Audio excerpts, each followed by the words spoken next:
but I'm sure it's live somewhere, and somebody is watching.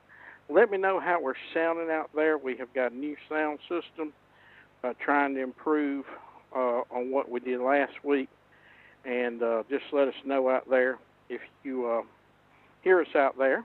And we thank you for joining us. A good game coming up tonight as your Saluda Tigers take on the Chester um, Cyclones. What appropriate night to have the Cyclones here when Hurricane Gertrude is coming this way. And so let me know you're watching out there how we're sounding. Just let us know. And beautiful night so far. I mean, it's cooler, and that's the good thing about it. And we're out here, got the Booster Burger tailgate going on, and the Chester Cyclones have already got here, and so they're warming up. I heard them going over some of their plays, and so they're there. Let's look at the banners for the homecoming, and you see the banners there. Trying to get them all in. One of them is getting put up. I see the roaring class of 26. Looks like 25. Class of 27. Hard to believe, isn't it? My goodness. Wow. Shaved ice going on. That's always good. I might go down there and get me one right now to cool off. And we see the Booster Burger tailgate going on. So you enjoy all these views while we get ready to warm up here on your SALUDANow. Thank you all for joining us here tonight, and we're looking forward to a great event. Appreciate you joining us, and looks like everything's sounding good, and we can't wait for the event to start tonight. You're watching live coverage of Saluda Tigers, and we are here against the Chester Cyclones. Let us know how we're sounding out there, everybody. Hello. Hey, buddy. Well, we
That's me.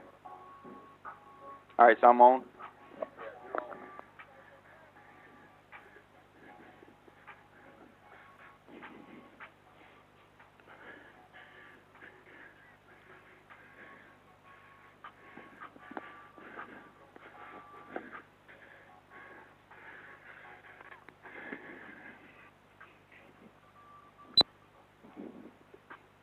Jeffrey Tyler, what about the 10?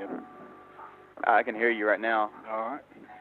Whatever, I don't know what happened though. Some loud, like, screech just went through it earlier. Goal line, you good at go? Yeah, I can hear you. You're a little bit breaking up, but I can hear you right here.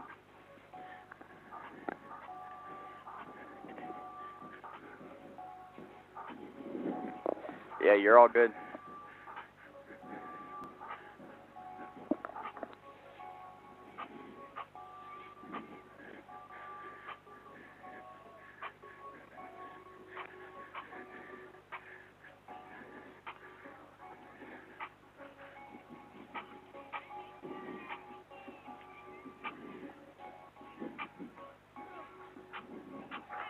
I know we're good at the 50.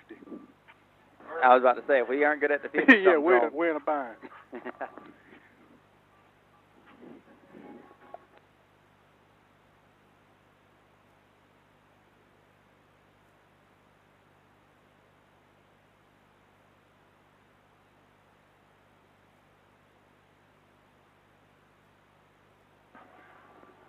20.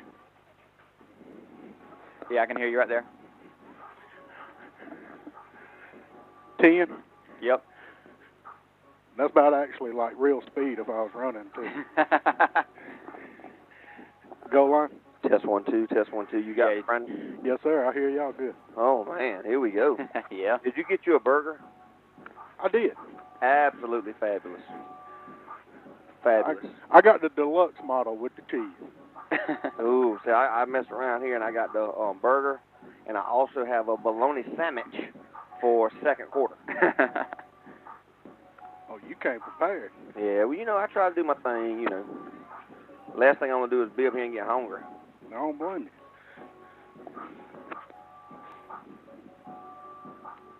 My biggest question now is what button do we push so everybody can hear us? Or are they already hearing us? They're already hearing us. Are they? Yep. Okay. So we're live before we're live. Yeah, we're already live right now. Oh, Yeah. right. Yeah. I think that's something we probably need to be wary of, that we are, Pre-game. yep, we are going, so everything we say tonight will be out into the cyber world on the interweb. Burton decided to test us at homecoming, huh? Yes, he's testing us. He left us with no adult supervision. Yes. Yeah. He made sure to do it at homecoming, too. Yeah. He made sure the banquet was tonight to go do at homecoming. I don't know that if we would be able to do this, because I don't think Tony would pass the test.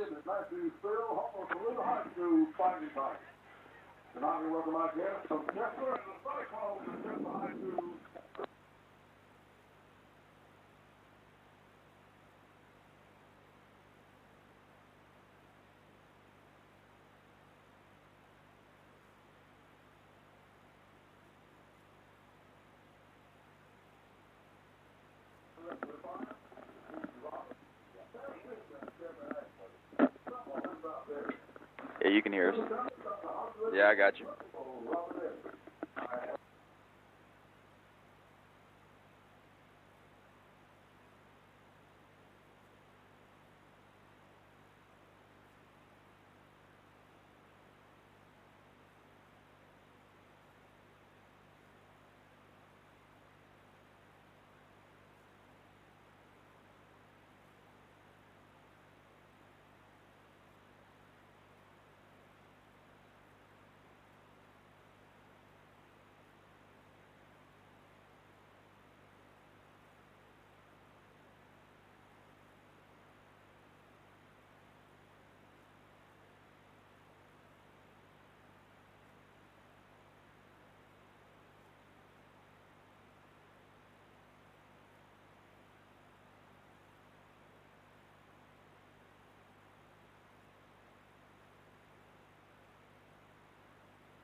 All right, here we go. Tigers coming out of the tunnel to one of the best entrances in high school football. We love this entrance.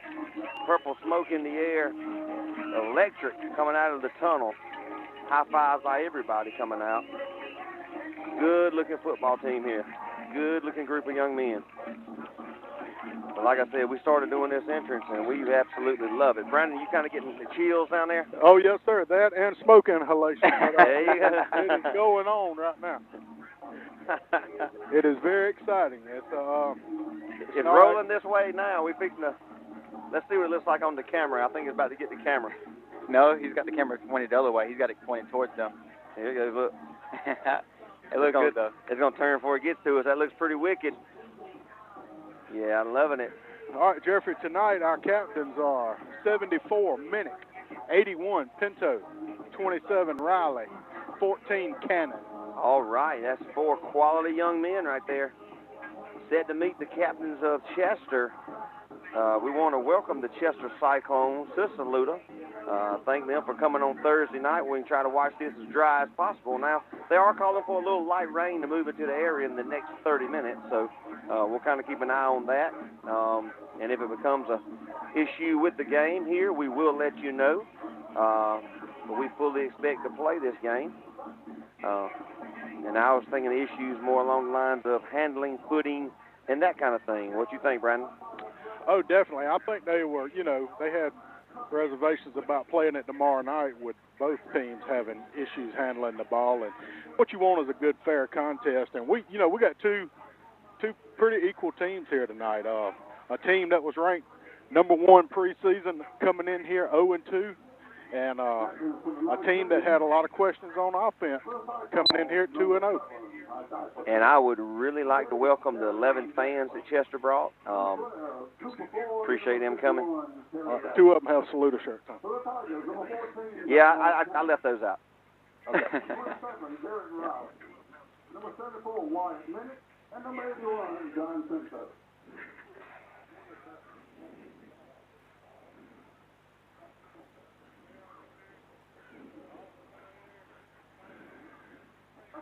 The head referee is introducing the other officials. These gentlemen are, well, I'm telling you, they seem to be very focused. I tell you what, Brandon, looking down there, man, that field looks absolutely gorgeous. I'm going to tell you, I would put our field up against anybody's in the state of South Carolina. Our field is absolutely wonderful, and Kevin does a great job on that. And I actually saw his picture in the Index Journal. Man. Yeah, he's accepting autographs after halftime tonight. I just want to say I knew him before he was famous. Yes, so, sir. Yep. But the man standing right there on the 50-yard line admiring his work, and he does a great job, Brandon, and he needs to make sure. I know y'all tell him, but we're going to say it out here over the air for the millions listening around the world that Kevin Ashley does a great job with his field, and we really appreciate all his hard work. And Kevin's standing right there on the 50-yard line looking in, focusing, getting his stats ready for tonight. So I will congratulate him here shortly. He looked right at you and pointed towards the coaches. Yeah, he said a lot with that look. Chester has won the coin toss. They want to receive. All right, Chester's going to roll on offense. All right, they have deferred to the second half. All right, Chester has won the toss and deferred to the second half. We're only a few minutes away from putting the ball in the air, starting this game. Joining me right now is Tyler Rowe. Tyler, tell me what you're thinking about this game. Looking at the stats earlier, we was looking at them, and this Chester team's more of a heavy run offense. I mean, they got some big offensive linemen, but Saluda, being that Chester does play on both sides of the ball, Saluda can just tire them out and come out of here with a win. And, I mean, 0-2, Chester team's looking to just try to scrape away a W against a Class 2 team, so 2A team. Yeah. Well, I'm going to tell you, it should be a good matchup, good battle here tonight. We know that we talked with Coach Young this morning. He said that Chester is huge, so they have really good size, and they really have good speed. You know, you think that they're big, we can offset them with our speed, but he said they're also fast. So we're going to get to look at them here in the next few minutes, and we'll find out for ourselves. Is that for everybody listening tonight or watching, let us know. Send your comments in. We'll try to watch them on the screen. But Bulldog Burton is not with us tonight. So we just got this thing running freelance, I guess, and every now and then we're going to say something about one of our sponsors, and until he gets here. 8:30. Which I think he's 8:30, yeah. 8:30. Yeah.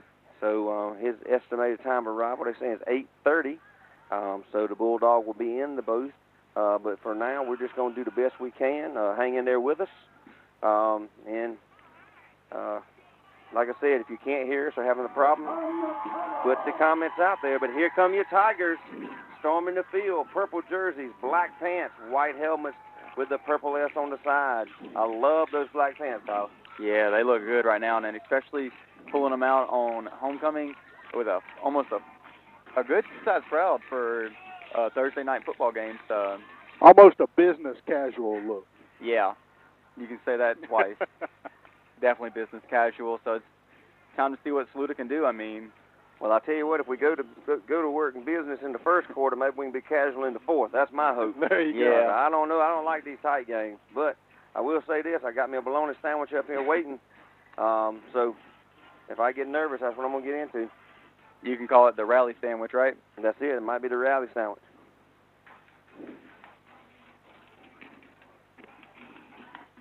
Also, I had a burger just before the game, and the Josh Partabone beef is outstanding. I'm going to go ahead and tell you that. That burger was great. So definitely a good pickup for the Saluda Booster Club and what they're doing with the burger. So if you ever feel like coming out to a game, come early. Get you a burger. The money goes to the Booster Club, helps them do things for all these athletes, and it's really good. So, and it's the real deal. So here we go. We're going to quit talking about burgers, start talking about football. Chester out here ready to get this game started. Got a little motion here on the line. I don't know if it's going to be a little trickeration, but I did hear they run a lot of trick plays, so we'll see. Hey, all right, a little kick here. Squibbing on the ground. It's going to get past the return man. And I hadn't heard a whistle yet. I heard a whistle right there. Okay, good. Kick out of bounds here. Going to bring that thing out to the 35-yard line, where the Tigers will start out 1st and 10. Yeah, you want to talk about some big boys. I mean, I don't know if he's out there on the field, but they got a big boy over there, number 65. So if you see him come out on the field, you'll know who he is, because he is massive. And we will do our best to get numbers of Chester. We do have a roster, and we will do our best to call out names, best we can. So for any mamas and daddies that are listening back home in Chester, we will do the best we can, okay? So just hang in there with us. But right now we got Braden Williams in at quarterback here. We're going to have, let's see, Daniel beside him, isn't it? Yeah, Tristan Daniels beside him. I think we already got some movement on the line. Yeah, false start on number 74. Yeah. And that's something that you got to watch out for with a new quarterback, your cadence. Yeah. You know. And have you seen something, though? Watch what the defense does right here. Chester's defense does not go down. They do not stay down. They all look like they're linebackers. They're all just sitting back, standing up, and look at that right there. Yeah, coming in, coming out. They're trying to cause some confusion on this line. All right, here we go. We're going to try Daniels around the left side. Got a little bit of crease. Oh, my goodness. We got 5, 6, 7 yards, but we have a flag out here on the play. It's going to be a hold against the Tigers. That is one thing we cannot do is get behind the chains. So that's one thing we got to clean up. We can't have the holding. Yeah, and that's one of those ones where it looked like Saluda had some good running gain and just killing themselves with the holds, and that's something that they did earlier in the first game of the season against Crescent. They was just constantly getting penalties after penalties, and it started killing them near the end of the third quarter. So we don't want to be 100% in penalties because we've had 2 snaps and 2 penalties so far. Yeah, and they ain't looking good. 15 yards on the first drive is going to make it first and like 25. And do you see that Radford guy? Terry Radford, number 51 on the far side over there. I mean, he's massive, but, I mean, during that last play, I think that's where the hold came from. He was trying to get on the outside of the line, and one of the Saluda offensive linemen kind of grabbed him and held him. All right, well, we two to the left, one to the right here. We got Daniels off to the left side of Williams. Straight drop back by Williams. Hoist the ball up. He's going to overthrow everybody. Hey, I'm going to tell you what, he had 3 people in his face when he was letting that ball go, so that was a decent throwaway. The only person that had a chance to catch that ball was our receiver. No, I don't even think our receiver had a chance. He had a cannon on that right there, and I mean, it looked like he was just trying to hit the head coach on the Chester side of the field. So we're looking at third. That ball's in the air about 48 yards, so that's pretty good little throw off your back foot there. And you got to think he was a starting running back at the beginning of the season too. So yeah. I mean, if he's throwing the ball that far, wow. Yeah. So we're sitting here now. We're still 2nd and 25 here. Tigers going to come back to the line. We're going to send 2 to the right, 1 to the left here. We got a little up back off to the right side. And Daniel's going to be to the left side here of Williams. Here we go. Going to try. Oh, ball on the ground. In the exchange, Williams falls on it, but that's a loss for the Tigers.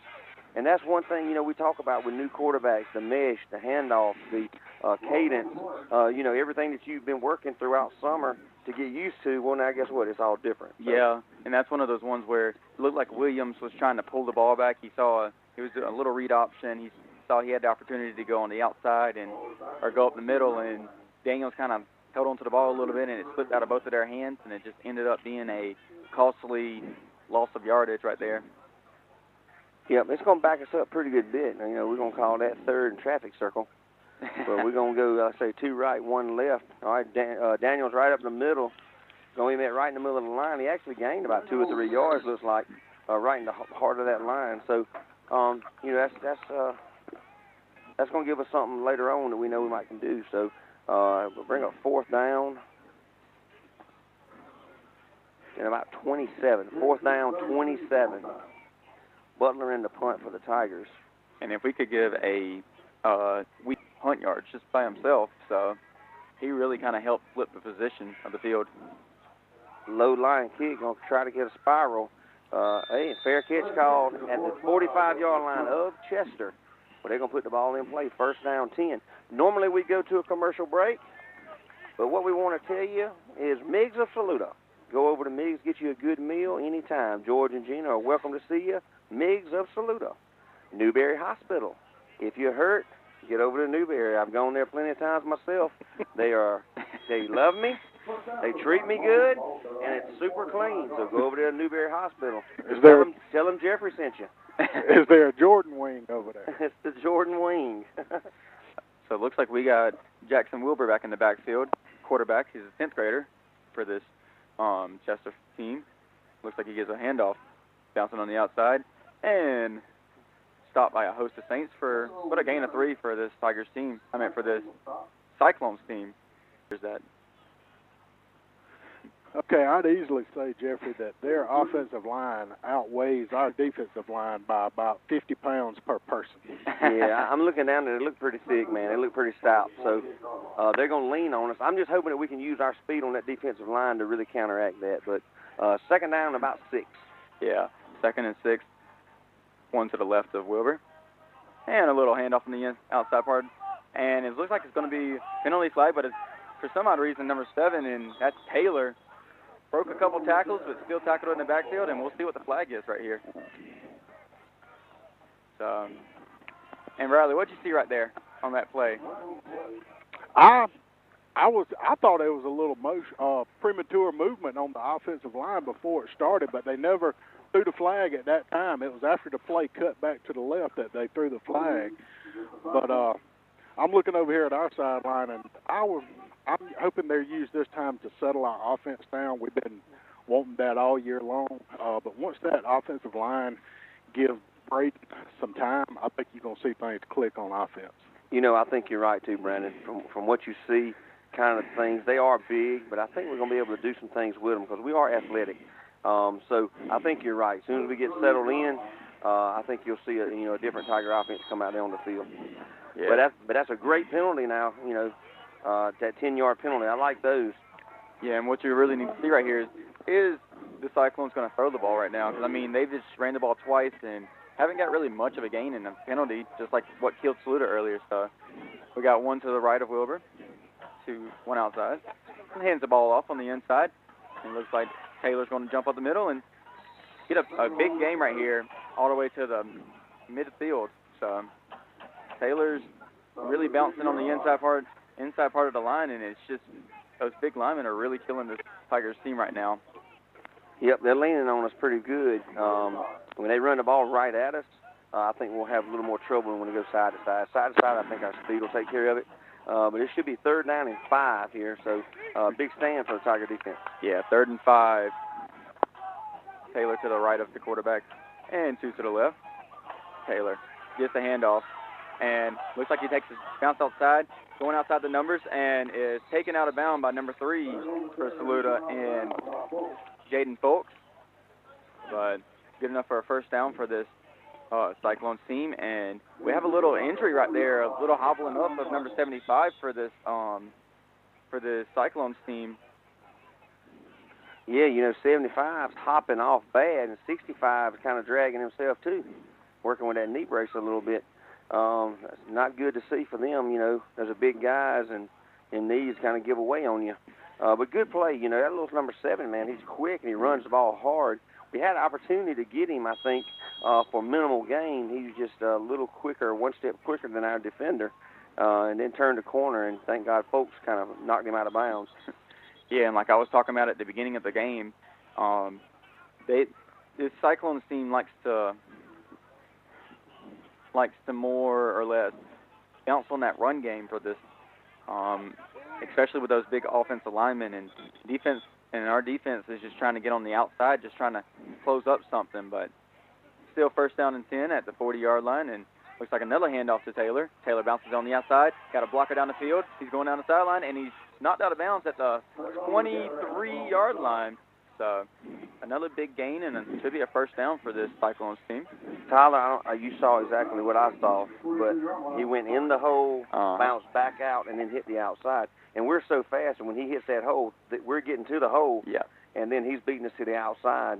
So we might have to do something there to try to do something to contain and really steal this edge, set the edge out here on the outside. Yeah, and that's the big thing right there is, they can block for sure. We've seen that at all games so far, and it's just trying to get people on the outside.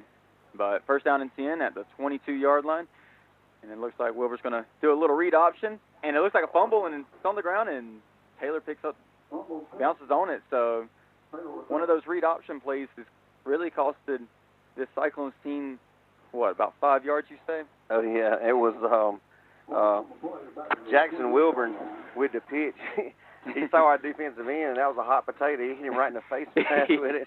Yeah, I mean, Taylor had so much room on the outside, and if he would have just hit him right in the hands, he would have probably been gone for at least a 20-yard gain right there, possibly a touchdown. But as it stands, it's 2nd and 16, ball at the 27-yard line, and whoever in the backfield, Taylor to his right. One receiver on each side of him, and we're going to have a timeout. Timeout. And while we're at timeout, Patchwork Farm. If you're ever out there in that Denny Highway, go to Patchwork Farm. All kinds of goodies. South State Bank. South State Bank, one of Saluda's main branches. If you're needing some cash, go see them at South State. Ramey Funeral Home. We'll all see Ramey's one day, or hopefully. Anyway, go by and see Ramey to get all your, I guess, afterlife needs, I guess we'd say. I guess so. Go see Ramey's. They are, very professional, very caring. I've had to use Ramey's a few times and can't say enough about them. The way they treat the family is first class, and the way they make you feel is first class. So can't say nothing about them, but all good stuff. So go to Ramey's if you ever need you. Plan out your funerals. Punk's PB and Jam. We go to Punk's this morning, had a great breakfast. I'm trying to think if I had a bad meal out there, and I can't say anything bad about Punk's PB and Jam. Like I said, started my day off this morning with Punk's PB and Jam breakfast, and I know they had a big lunch today. Yeah, it looks like a lot of people in the comments are saying, go Tigers, let's go defense. I mean, if you're a Saluda fan right now, that's what you're looking for is this defense to step up. I mean, you got them behind the chains right now, and on second down, you just got to get a stop some way. The big thing is, and I know you're seeing this too, Jeffrey, stop that running back. That running back is fast. He's the real deal. Yeah, Wilburn in the backfield, and it looks like a false start right here, so that's going to back them up a little bit farther, just like you saw on the Saluda side, where they backed up at least, 20 yards because of unforced errors. So it's going to be a little 5-yard penalty and still bring up second down, but a lot longer, 2nd and 21. And Bradley, what you seeing right now with the speed of this Saluda team and the speed of Taylor right now? Yeah, they're going to it very well, but it's, I'm glad to see that they're behind the sticks again.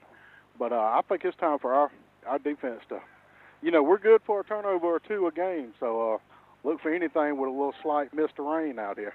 Yeah, and then Wilburn throws the ball, and it is caught by number 1 in Pendergrass, a junior wide receiver. He also plays defensive back, but catch was made at the 25-yard line, and that's the first pass that you've seen from this sophomore quarterback. Are we looking at 4th and 13? Is that what I'm seeing? No, it's 3rd and 13. Our SALUDAnow over there is not really. Yeah. You know the chain gang over there? Hmm? Do you know the chain gang over there? I probably know several of them. Yeah, need to slow it down a little bit. High-quality individuals over there. Yes. But as it stands, 3rd and 13, ball at the 25-yard line. Wilburn and Taylor to his right. Wilburn rolling out to his right, looking downfield. He's got a wide-open receiver, makes the catch out of bounds. But here's a complete catch by Newsmith. That number 6. Yep, number 6, Newsmith. He's their leading receiver as well, so it's 4th down, and it looks like it to be 5-yard line, 5. So we'll see right here what's going to happen. I mean, Chester looks like they're going to go for it. Yeah, it seems that they're going to keep their first offense out there on the field. I see their running back, number 1. That's my middle daughter right there in the pink. Oh. Yeah. Yeah, I think this is go for it territory for them. Oh, Yeah. Absolutely here, absolutely. So looks like Wilburn in the backfield, Taylor behind him. Wilburn fakes the handoff, and it looks like Saluda's going to get back there in the backfield and get the sack. Amir Johnson made the first contact. Yeah, and it looks like Lott also was back there too. So Johnson and Lott getting back in the backfield and stopping him from rolling out. Gets the turnover right here and send it back to Jeffrey on offense. Hey, man, I hope we talk a long time here about this offense. Yeah, we didn't give them much kudos backwards, but hey, I was saying that our defense is good for at least a turnover or two a game. That stopping on 4th down is almost as good as one. That is. That's exactly right. So we got that to look forward to coming up tonight. It's still on. All right, here we go. Williams, Daniels to the left. We're going to try Daniels in the middle. Met immediately hammered at the line of scrimmage. So loss of 1, looked like. So I just saw something. We might be just on a radio broadcast right now. The camera completely died. All right. Camera needing life support.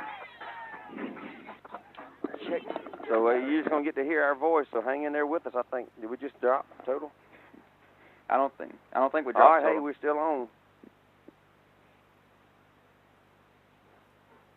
All right, if you can hear us, let us know. I think the camera just went down. We're working on it, trying to get it up. Williams calls for the ball, handoff around the right side to Daniels. Nothing doing. Another loss on the play of about 4 yards. Going to take us back. Change the battery. Looks like to about the 15-yard line. Not much doing there on the run plays. A lot of penetration by that defensive line of Chester. Yeah, Chester's defensive line is considerably smaller than their offensive line, but what they lose in size, they definitely make up in speed. Yeah, absolutely. They move really well to the ball, but it looks like it's about 3rd and 18, somewhere thereabouts. We still got Williams. Williams, quarterback, calls for the ball. Little roll out to the left, looking for a pass. Here we go. Ooh, just out of the outstretched arms of number 13, Victavius Gaines. Would have been enough for the first down, I believe. Great job out there by Williams to get that ball out. He was still being pressured by 3 of the Cyclone defenders. So he did good to get that ball off. I was going to turn the volume up to see if I can hear. I need to see if we can hear. All right, we're checking everything here. Yeah. Yep. All right. So it looks like it's going to be a punt right here, though, for Saluda. Butler on the punt here. Snap. Kick is up. Another low line drive punt. It's going to take a Saluda roll. It's going to be about exactly the same spot, the 45-yard line of the Cyclones, as they took over the last time. Yeah, and Saluda got him to turn over the ball. So, but I'm going to send it to Jeffrey so he can do some more commercials while we wait for a real quick second. Are you looking for that special thing for that loved one? Don't really know what to get? Run on down to CB Forrest and Sons. Jump on over there and grab you something. A lot of Carhartt, a lot of pretty things for the ladies. I love going in there myself. So CB Forrest and Sons, go see them. Yeah. So looks like we found a battery, but as it stands, first down and 10, ball at the 45-yard line of Chester. And it looks like a handoff to number 3, who's going to bounce it on the outside. And it's going to get brought down by number 9 in JT Lott.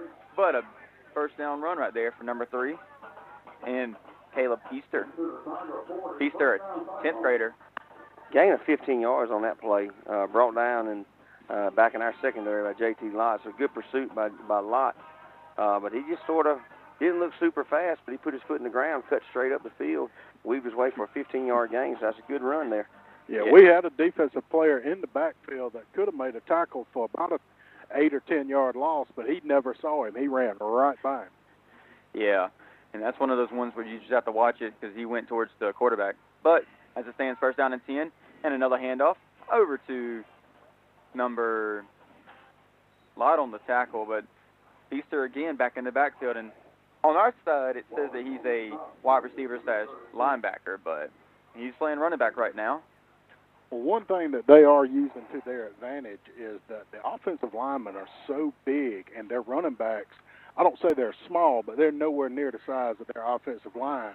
And it's hard to see them guys behind the offensive line here. Yeah, they're almost getting lost. Yeah, I agree. Yeah, Wilburn hands the ball off to Feaster again. Feaster bounces on the inside, and it's going to be tackled for a first down, but a flag on the play. So possibly, holding on Chester. Bring the ball back for what would have been a first down. Make it second down and a bunch. Jeffrey over here eating his second sandwich, Bradley.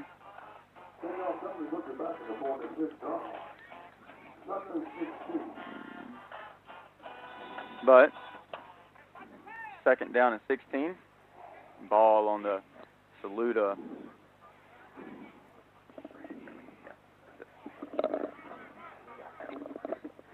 Yeah. But second down and 16. Ball on the 46-yard line. Wilburn gets the snap, hands it off, and tackled in the backfield by JT Lott. There you go. JT Lott in the backfield, heaving rabbit. So, and Brandon, what you see right there? I mean, basically, our defensive front is matched up well with their offensive line, but with the speed and quickness of our defensive line, I mean, it's going to come down to conditioning, but as you could see, JT just imposed his will on that lineman and came through and made a significant tackle in the backfield.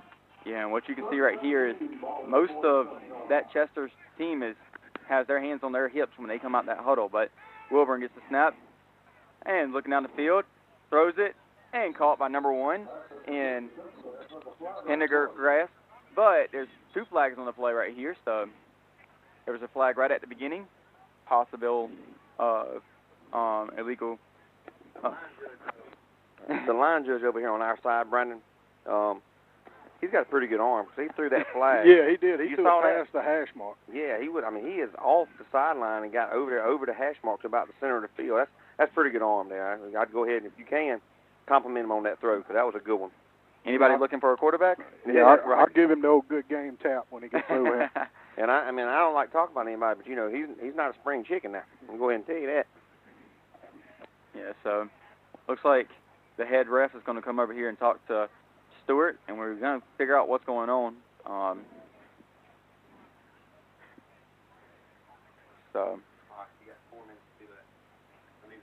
So while they talk about it right now, looks like this offensive line, like I said earlier, Chester's offensive line, hand on their hips. They look a little bit tired right now, and it might be due to the fact of the speed that Saluta's got. But looks like the penalty was declined by Stewart, and it was an illegal formation and an ineligible receiver downfield. So both of those penalties were declined, and it's going to be 4th down.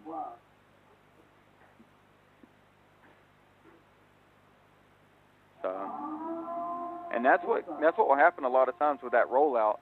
You're going to see that happen a lot. Is the offensive line's going to go down the field looking for the quarterback to run, but not doing. And looks like Saluta's a little off by it. Hunter looking to run, throws out the balls out, and a host of Tigers on the tackle to take him out of bounds. So another turnover by this Chester team, and they look, like you said earlier, a lot of trickery. I know there's only 22 people on the field, but I swear at that time it looked like there was about 36. There were people going everywhere. I was a little bit worried when we had the 2 people on this side, nobody covering them to start out with. But that play right there is going to set up another one coming later on. And I was trying to see the man that snapped the ball, I'm trying to see if he's on the end of the line, and he's going to be eligible, but I'm not real sure. I need to go back and look at that play. But watch that. That's going to be in something here in just a little while longer. Yeah, and that's going to be something that Saluta's defense is going to have to step up and do.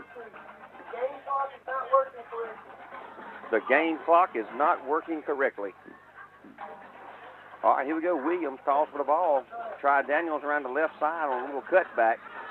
Great run out there by Daniels. On the carry. Should be about 5 yards here. Yeah, and that's one of those plays that Saluda can really, if they wanted to, they can really exploit that. Just doing a little counter right there, because if you can, you can get this Chester defense going one way and then bounce Daniels out to the left side, and he can get 5 or 6 yards. Cameraman, could you pull your microphone up? We're getting the speaker in on ours. Thank you. All right, here we go. Williams calls for the ball again. Going to try Daniels around the right side, cutting right back up the middle. He's going to gain about 2. Daniels on the carry. Should be about 3rd down and 2, 3rd down and 3, depending on where they spot the ball. We're going to go 3rd down and 1, 2. Let's call it 3. Yeah, and that's one of those. Just to make sure we get it, you know? Yeah, and that's one of those ones where if Daniels continues to go on the outside, he may be able to bounce it outside and get a easy 1st down, but tried to cut it up the middle and just couldn't get much as you saw the Chester's line just stop completely and stand them up. All right, here we go. Williams in the backfield. We got a jumbo package to the right. Williams going to follow. Nice little run here for a 1st down. Gain of about 5 yards. Quick blocking. There we go. Good job. Nice one. We showed something to the right. Brought J.T. Lott back to the left. Williams follows him on the left side. Gains about 5 yards. Nice little play designed by the Tigers. Yeah. We have now crossed into Chester territory. Mm-hmm. And that's the first time for Saluda right now, but looks like we're going to have a little conversation about the clock. We heard it over the broadcast earlier that the clock isn't really functioning as well as it should be right now.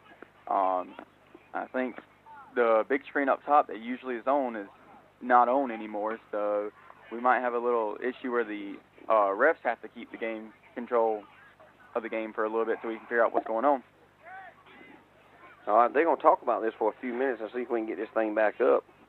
But we're going to have to get somebody punching in on their phone, I guess, to keep it. Yeah. They don't think they're going to trust us to do it, Tyler. No, they ain't going to trust us at all.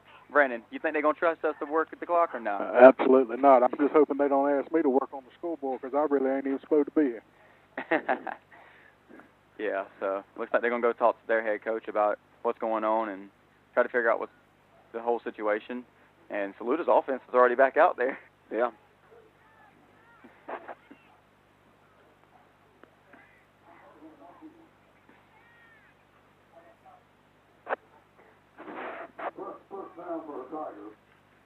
Yeah, and like you heard Ralph Sheely say, first down for the Tigers right there. So that may be some momentum. Brandon, what you thinking down there? That momentum or not?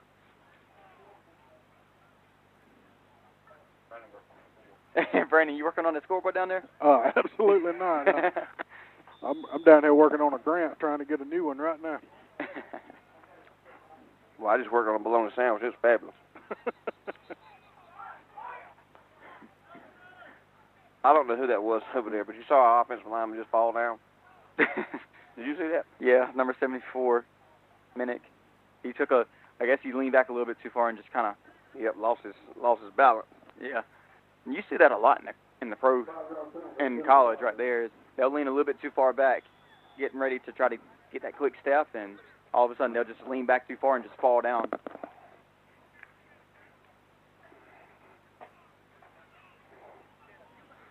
All right, athletic director coming up here. She's working on the scoreboard, I think. Yeah, she was telling me before the game that they were having some issues. Little roll out here to the right. Incomplete pass intended for big gains.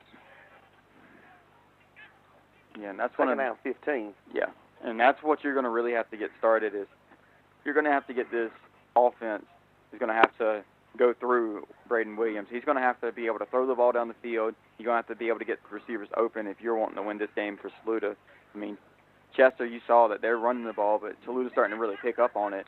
And you just got to make adjustments when the second quarter gets ready. Well, the good thing about it is, Braden Williams is the X factor. They hadn't really seen him, I wouldn't think, except last week. So, a little quick pass quick pass out here to big gains, blown up. Yeah, and that was, you can see the way he's frustrated. That was more, there wasn't, somebody didn't get a block, and Williams came out there to talk to him. Looks like 15, Jameer Myers didn't get the blocks like he was supposed to, and both of them had just to talk to him, try to get him calmed down. But that is the end of the first quarter. That's the end of the first quarter. 0-0 here at Bettis Hurlong Stadium, Matthews Field. I think we'll list off some of our sponsors here. Aiken Electric Cooperative, Allen Harmon Trucking, Amick Farms, Bailey & Son Music Company, Berry Insurance Agency, Bobby K. Roof Builders, Brown's Auto Detail, Cal Forest for the House, Carolina Health Centers, Carolina Concrete, CIA Towing, CM Tree Service, Cones Meats, Cromer Trucking, Crouch Hardware and Farm Supplies, Dr. Ralph Riley, MD, Economy Furniture, Edwards Heating and Cooling, Farm Bureau, H&R Block, Kelly White State Farm, Lake Murray Properties, Saluda Livestock Exchange, Mason Haney Plumbing, Mid-Carolina Electric Cooperative. That's just some of the many sponsors of SALUDANow. We appreciate everything, greatly appreciate all that you do, letting SALUDANow come into the communities, get word out to the communities, and especially do this football, because that's probably my favorite part of it. So here we go. Braden Williams in the backfield. At quarterback, Daniels off to the left. Got two wide receivers here. It looks like a design run coming to the left side. They're going to hem Braden Williams up for no gain. Be fourth down and 15, 16. Yeah, and that was one of those plays where the offense coordinator just said, if you run it and we get a big game, we get a big game, but we're not gonna let Braden Williams throw an interception, and that's one of those ones where he's just got to build his confidence. I mean, after that throw right here, it kind of threw him off, and so once he builds that confidence back up, then he could see this Tigers team really explode. All right, Butler on the punt here. Good snap. End over end kick, angling to the left side. It's going to check up, almost like a sand wedge, and die right there at the 23-yard line of Chester. Yeah, and did you see how that ball just bounced under this Tigers' leg right there? Just made sure it didn't touch him. Get that extra yard. Yeah. I know punters don't get a lot of love sometimes, but Nick Butler has done exceptionally well tonight and has kept this game pretty close, too. Yeah, we've had games, where the punters and the specialists, kickers, punters have really made a difference, in a game. So this could very well be one of those games where that comes up huge. So here we go. Yeah, Wilburn in the backfield with Feaster to his right. Hands the ball off to Feaster. Feaster bounces up in the middle in the hole and gets a 8-yard gain. And you want to talk about opening a hole right there. I mean, those offensive linemen were just pushing this Tigers team to the right and left and just open up a hole for Feaster to really explode through. Yeah, that's a big boy. 65 just blocked Amir Johnson up into the second row of the bleachers. So, I mean, he really moved him out of the way. And, Brandon, you're exactly right because you did not see that running back until he popped through. And then all of a sudden there he was. So you can't see him. No, from this angle here, I cannot see the backfield at all until the linemen bend over. But when they stand up, they disappear. Yeah, Wilburn in the backfield. Feaster to his right again. Hands the ball off. Feaster running up the middle and tackled by a host of Saints down to the 39-yard line. As Saluda right there with a good stop. Yeah, I'm so sorry about. Yeah, you heard that too. I get on to him. Yeah, I'm so used to announcing other games, it's like just drilled in the head. But Cyclones still with the ball. As Feaster to his left, hand off to Feaster. Feaster running up the middle and first down, but penalty flag thrown by the back judge. And I mean, you want to talk about a throw? He was at the 40-yard line, hit it right here, and I don't even think his flag doesn't have much in it, much weight to it. What are we thinking here? Holding? That too far down the field? Face mask. Face mask? It's most likely going to be a face mask of how far down the field it is. But no, he's coming. No, he's walking it off on us. Yeah. Yep, face mask. Yep. And that's one of those ones where Feaster just bounced through the middle, and Tigers just had to grab anything just to make sure he didn't explode. And now we got the scoreboard up, so. Brandon, you want to go work on the scoreboard now or no? All right.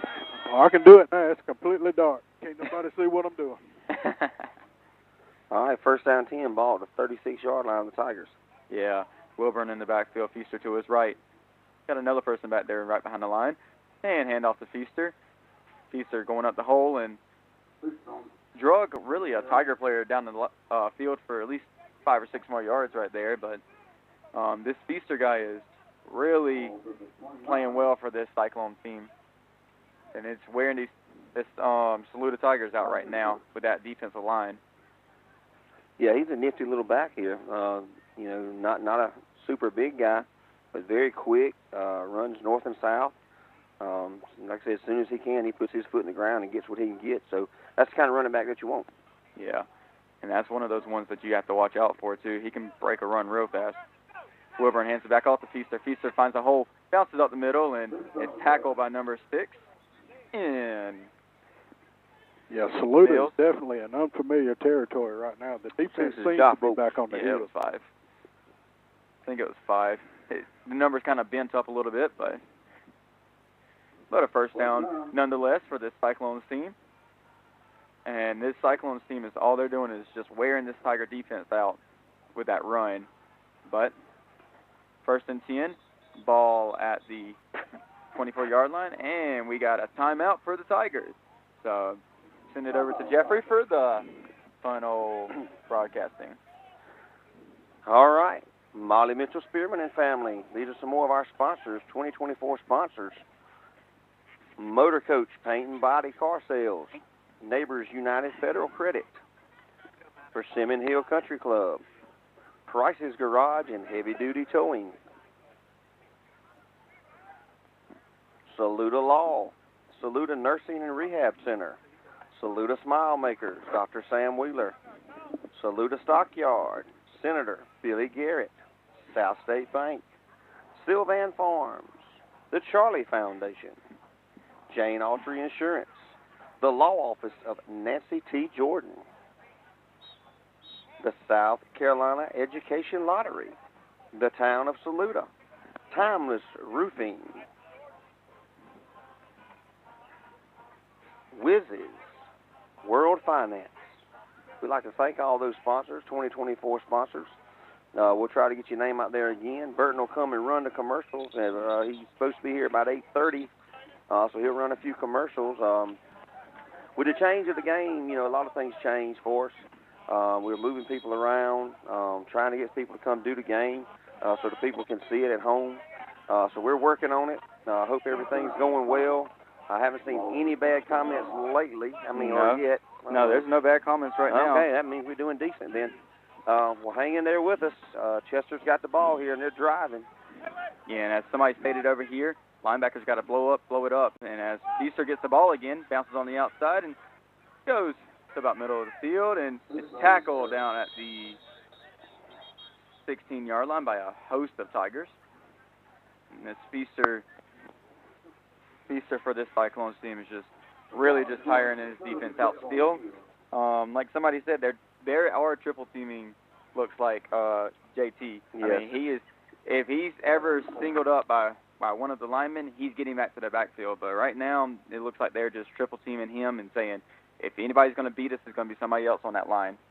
Exactly. They've been doing that for last couple. I know in the first quarter, late in the first quarter, they started doing it, and it's continuing on to the second quarter. Yeah. Wilburn in the backfield. Looks like Feaster behind him. One out to the right, one to the left. And the handoff goes to Neesmith. Neesmith gets tackled in the backfield. So looks like Tigers really got over there, got on the outside, and to be honest, you can see where the strength of this Cyclones team is. The Cyclones' run game is right up the middle, and anytime they bounce on the outside, this Tigers defense, with using their speed, they're getting out to the outside and easily getting back there to tackle them. Yeah, and that's kind of what we talked about earlier. I think at the outside we got speed to run with them, but these big guys running straight at us, leaning on us, moving us is where they're going to gain their yards. Yeah, so 3rd down and 6. Feaster gets the handoff, running up the middle. Feaster dragging a couple players and is met up by JT Lott. Yeah, and there's Lott for you right there. Lott getting back there and basically stopping him from getting a first down while Feaster was still dragging a couple of the Tigers defenders with him. That's one of those what you call a cleanup tackle, and he definitely cleaned him up. Yeah, so 0-0 still in the second quarter. 6:19 and counting left to go.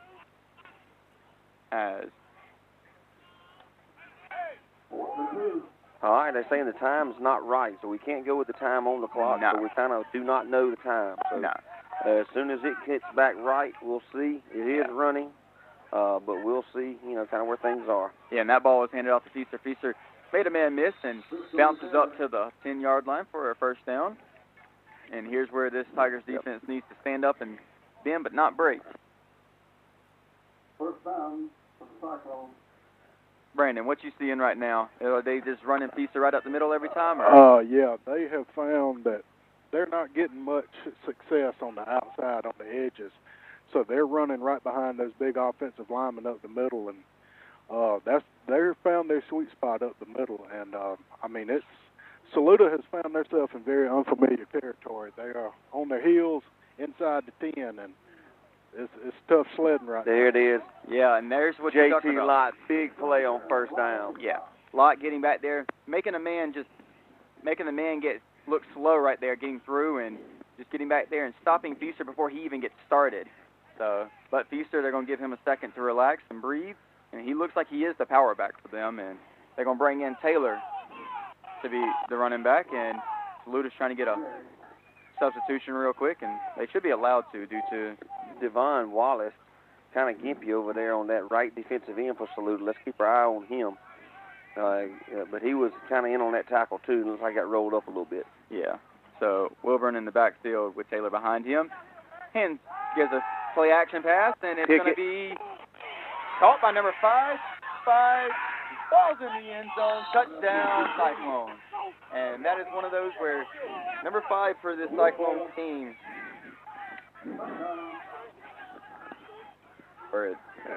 Is it number 5? Ooh. I tell you what, it looked like he was.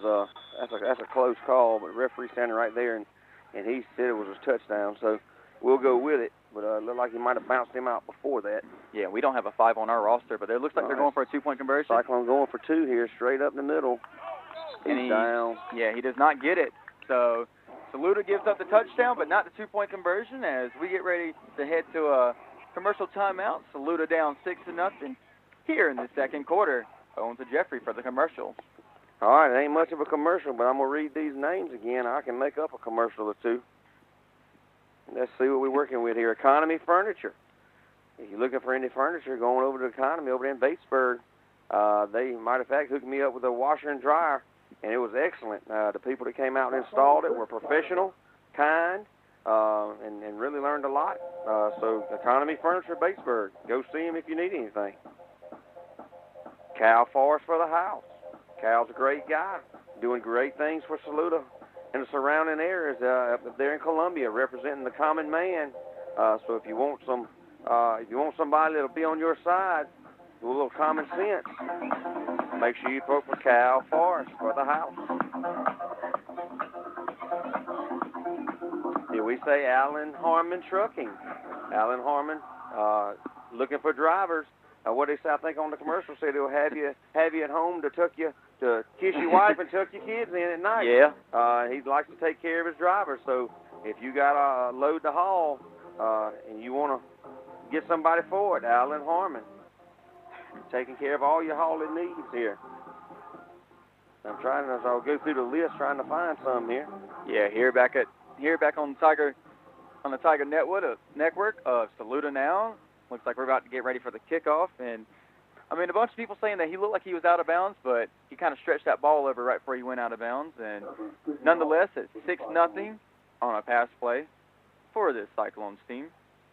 Well, when you see purple, you always assume he was out of bounds. Here we go, right in the middle of the field. Here we go. Tristan Daniels going straight ahead. Saluda's going to take over at the 44-yard line here. Yeah, and this first is down and 10. You need to see for Saluda right here. You need to figure out what's going to happen for this team. I mean, they have been basically stopped after getting one first down. Brandon, what do you think is going to happen right here? What do you see? What do you see that this? I am patiently waiting on this offense to get the nerves settled, to get the clicking. Like I said, we've been waiting on it all year, and when it happens, I think it's going to be something spectacular. But right now, they just got to do the basics.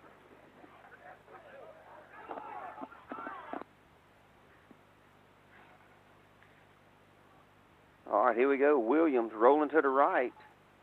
Getting to the outside. There we go. Josh Folks wide open. Puts a step on somebody, gets hit, knocked out of bounds inside the 25-yard line. Yeah, and that's what you want to see from Braden Williams right there all game right now. And that should give him some confidence right there. You hit Folks going across the field on a little zone by this defense for this Cyclones team. And, I mean, Folks just using his speed to get down the sideline, and now look at where they're at.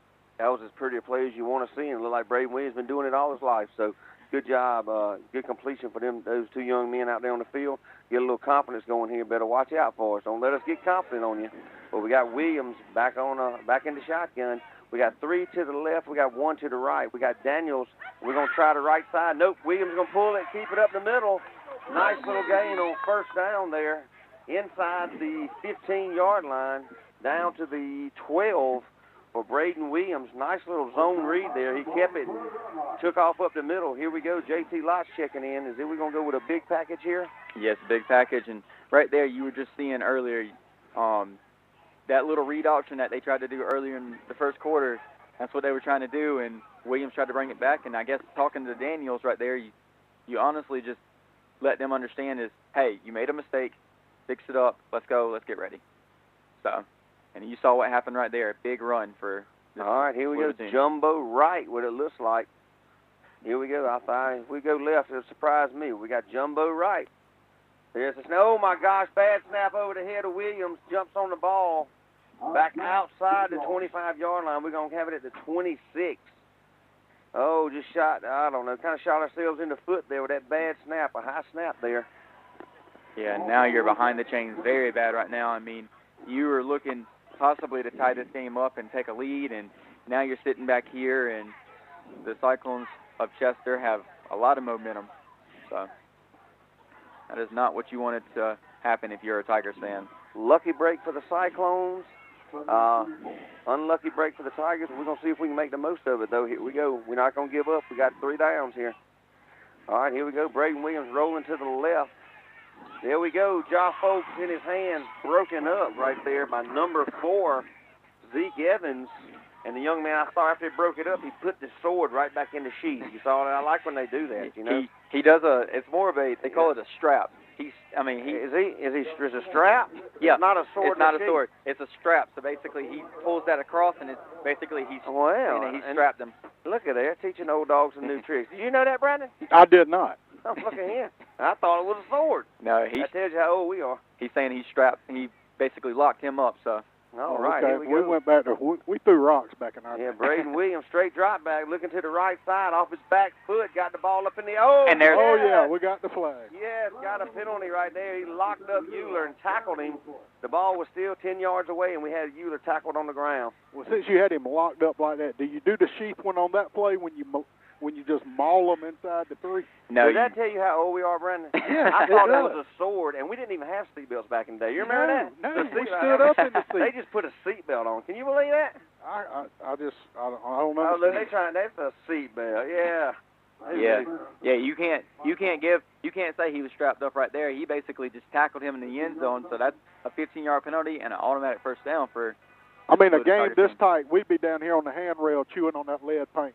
Oh yeah, we got tired. We'd be out under these stands playing football. Actually, it's 3rd down, so. Well, they gonna make it. Ooh. Yeah, it should. I thought it was. Here we go. Now we're 3rd down. We Yeah. get the down back. Yeah, I was about to say. All right, 3rd down and 10. Ball is at the 12. We'll say 12, 13-yard line. All right, here we go. Williams in the shotgun again. 3 in a bunch to the left. Here we go. We're trying to get Williams. Oh, goodness gracious. Tried to get him outside on the left side on the quarterback sweep, and he was so close to getting it. Just got a little ankle tackle. And if he gets up around that defensive end, there's nobody there. He walks in the end zone. Yeah, and that's one of those ones where that high snap kind of really threw him off. If that snap's more right there in the breadbasket, he's probably out running that outside and probably going for a touchdown, but high snap really costed that, and now for a field goal attempt. Well, here we go. We got Pinto, 81 for the Tigers. John Pinto on the. This looks like it's going to be about a 34-yard field goal. Let's see what we got. High snap. Kick is up. It's got to go. It's got the distance. It's good. Pinto for 3 points. Yeah, and you want to talk about a big momentum swing right there. I mean, yeah, you got the field goal, but you had an opportunity to really get a touchdown right there, and a high snap kind of costed it. But not all momentum is lost, and if this defense can come out and get a stop right here, I mean, you're looking at a 6-3 game with the Tigers got the ball and getting ready to go into halftime. Brandon, how's the Well, I tell you what, good thing about it, watching Pinto's people celebrate is one of my favorite things in the game. Really? They really get pumped up, buddy. Commercial in itself. Yeah, I mean, this is. I tell you what, thanks to the generous donations, this game is being brought to you commercial-free, at least for the first half. You wanted it, fans, and you got it. Commercial-free, straight talk, straight football, straight Tiger. Yeah, so 6-3 game, and Pinto getting ready to kick off to the Cyclones team. Chester a good ways away from here, too, so, I mean, I understand why they wanted to move the game up to Thursday, but... Oh, good punt. All right, takes the ball inside the 10, going to try the right side, dance a little bit, jukes the man out of his shoes, gets all the way up to about the 23-yard line where they'll put it in play. 1st down and 10. Chester offense coming on the field. Tyler Rowe, take it away. Yeah, this Chester offense coming on the field. You saw last drive, they were doing nothing but running the ball. Brandon, you think it's better for the run or the pass here on the conditions right now? Oh, right now, I think either way. And I know that one sitting up there beside you, he was a quarterback himself, and he loved throwing the ball in the rain. So, I mean, he absolutely loved it. He even did it in rec ball. Oh, wow. So yeah, it ain't nothing like making an 8-year-old drop back, throw it 15, 20 yards in the rain. Yeah. So Wilburn in the backfield. I mean, quarterback with, looks like Taylor in the backfield, has a wide open gap, runs up the middle, and is stopped by a host of Tigers. But he is going to pick up the first down right here, as it looked like the Moses C right there, that wide open. Well, I tell you what, they found something running straight at us. They're using their size. Like I said, 50 pounds a man, and that's generous, Brandon. It might be more than that. It could very well be, because, I mean, you look at our 41, 42, and they're 72, 65, 75, and 60. I mean, it's almost like a David and Goliath setting up here on the line. Yeah, and we're kind of hoping this is going to take its toll here. The conditioning's going to come in. There we go. Get him. Yeah, there you go. And there nice you're talking play. about. There you're talking about it right there. This Saluda defense getting back there in the backfield, and looks like number 11 and number 3 for this team, Hagler and number 3, and Folks was back in the backfield, so kind of disrupted a little bit. But again, it is 6-3 Cyclones, and this Tiger team looking to get a stop right here before halftime, as Wilburn in shotgun formation with Taylor to his left. As Wilburn rolls out to his left, looking to find somebody. Oh, He's kind of stuck and almost picked off, but look at that. Number 3. Mr. Folks out there playing a good defensive back. Way to stay with your man, big guy. Yeah, and that's Jaden Folks for you right there, making that play, getting up there and getting a hand in the way. And that's going back to what you asked a while ago. I mean, they've had so much success running in between the tackles. I don't see where they would drop back and start the pass. They may try every so often just to keep you honest on the D-line, but their success is in between the tackles, and they have not had much success throwing the ball tonight. No, they have not. So Wilburn in formation, in shotgun formation, Taylor to his right, rolling out to his right, looking for a pass. He has a wide open receiver and just overthrows him. And there should be a penalty flag right there with number 65 threw a punch at Johnson on that play, and refs didn't see it, but that was... You know the good thing about it? He didn't respond. Yeah, and that's the one good thing about it. He didn't respond. They didn't see the punch, but they would have saw the retaliation. And that was smart on that young man's part. Great job by him. Here we go. Got a little trickeration here on the punt. Hey, the guy snapping the ball is eligible. Everybody remember that. The guy snapping the ball is eligible. And he is the end of the line if number 6, wait a minute, now number 6 is coming to the end of the line. Yeah, they're all coming back in. There we go. Yeah, they're coming back in. And it looks like they are going to try to punt this right here. Saluda wasn't off guard right here. Looks like as is a punt. Oh, Euler back there. Letting it bounce. It's going to keep rolling and stop at the 24-yard line. So Saluda's going to take over at the 23-yard line. I don't know if the time is correct, but it is. They say it's very close. So the time is back right. 43 seconds, 43.7 seconds left to go for halftime. Yeah, and this Saluda offense with a chance to drive down the field and kind of tie this game up. I mean, you saw what Pinto did earlier, and if you can get back in that range and get the momentum going in a tied ball game at halftime, I mean, you're looking at what could possibly be setting up for a very interesting second half. Yeah, Chester gets the ball, coming out of halftime. Yep. I would love to see something happen right here for us to pop one, break one, something. Yeah, because they're blitzing, so they're giving us an opportunity to pop one. But that's Daniels off the left side. He's going to get buried after, I'm going to say, no gain. Right there, actually, it looks like he's lost a yard, maybe 2 yards. Second down and 12 here. And it looks like the refs are calling for a timeout right here, and it is going to be so. So it looks like we may be getting a timeout. I don't know from who. Timeout, Chester. They're trying to get the ball back, Yep. which, hey, that's smart. You're on the road. You don't want to come up here and go home with a loss. So they're trying to get the ball back and do everything they can to score. So, take your hat off to them. And that talks about earlier, what we were talking about earlier. We were saying that Chester's 0-2. I mean, they lost a tough one to Lancaster up there and near the PD of South Carolina. Lost a tough one, lost 23-20, and then they lost to Catawba Ridge last week. Catawba Ridge. 21-14. So they're looking for And I think they had a game that was called off, postponed, didn't play or something 1 week. So that's why I think we were talking about this morning. I mean, they were eager. If we want to move the game to Thursday, they didn't want to lose another game, so they were ready to play. Yeah. If it's Thursday or whenever we decide to play. So. Yep, sending it back to Jeff. Jeffrey over here with a great call. All right, here we go. Braden Williams backfield here. Daniels off to his left side. Braden Williams on a pull on an RPO. Kept the ball. And he is going to be fighting his way out. He's going to be short of the first down by about 4 yards. Looks like we're going to make it 3rd down and 4. Yeah, and did you see right there where timeout Cyclones? They're trying to get this ball back. 28.5 seconds here. Wow. We did not get the yards I thought we did if we hadn't moved the sticks. We had 3rd and 5.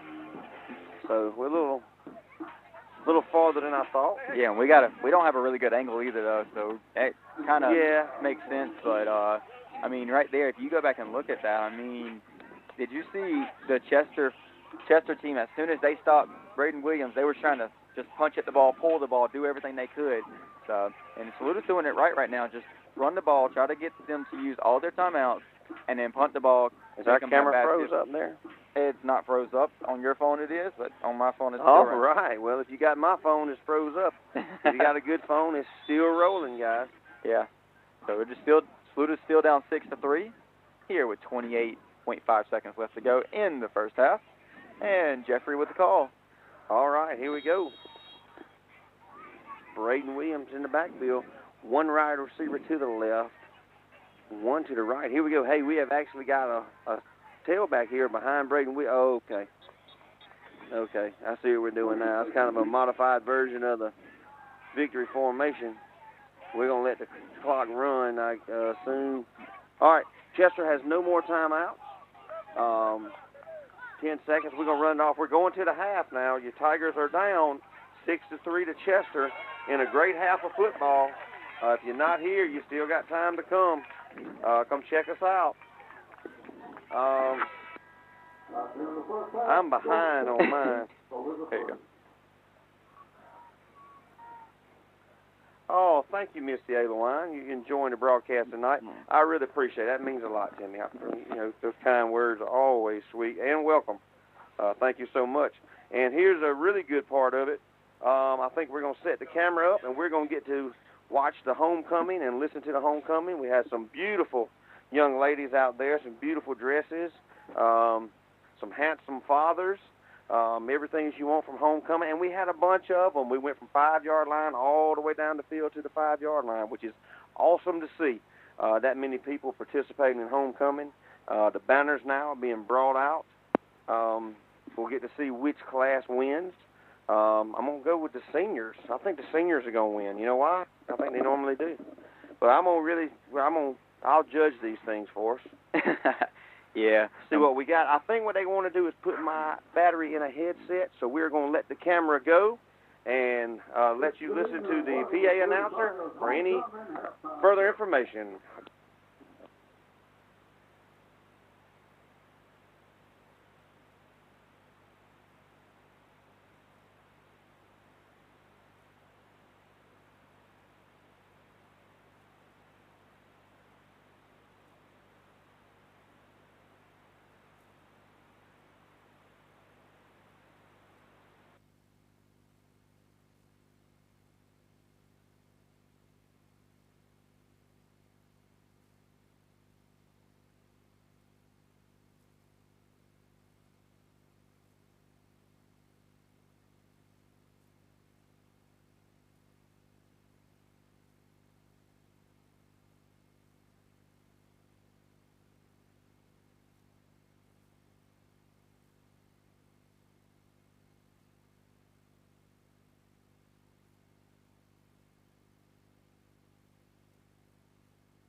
Brandon, you down there? Yes, sir. Y'all hear me? Yeah, I can hear you loud and clear. All right.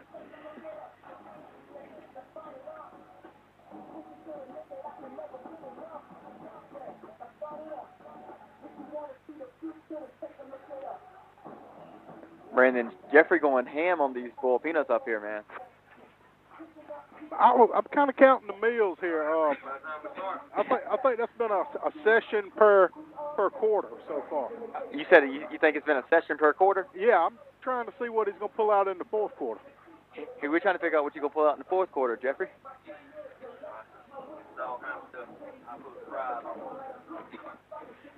He'll go down halfway through the third quarter. He'll probably come down there, grab him a surprise snack, and then come back up. Oh, he'll do good, man. He's going to go straight rogue for the next 3 days. He'll be on the road. He'll be living off adrenaline the next 3 days. Oh, he'll be living off adrenaline next 3 days? It'll all balance out. Yeah. Eat now and then run off that adrenaline later.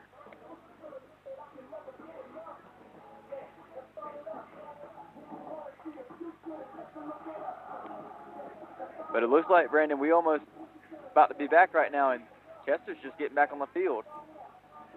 Yeah, they're going to have to warm up in a hurry. Yeah, it looks like they're doing something kind of like a gym class. Get in a circle and stretch. Hey, that's the best part. I mean, baseball players did it all the time too. You get in that circle, you do a quick warm up, and you get back on the field and ready to play. Which, is it muggy down there or no? Yes, sir, it is. It is. I mean, it's not bad, but yeah, there's for the cloudiness and the breeze. I mean, you look at the flags on the goalpost, they done kind of laid down, but earlier you could feel the breeze, but it's kind of muggy on the field. Yeah, so that could be a big factor later on in this game. Well, I do know from firsthand experience how it affects big people. So if that's the case, Chester better watch out. Yeah, I mean, I don't think I've seen 65 come back on that field yet. So, I mean, he might have got rolled up on a little bit. But what I heard is that Chester's starting quarterback, that number 12, he is actually hurt. Yeah, his shoes don't match. He has a ski boot on one leg and a tennis shoe on the other. Yeah, what they told me, that's the coach's son. He dislocated his ankle in that first game. So, but they said he's got D1 offers. Well, I'm telling you, he was on the field at the coin toss, and he is an exceptional-looking athlete. And watching him throw with a bad foot, which will be the foot he's throwing off of, that young man is very talented, very athletic young man. Yeah, we got some Chester fans here watching us right now. I mean, he looks very exceptional.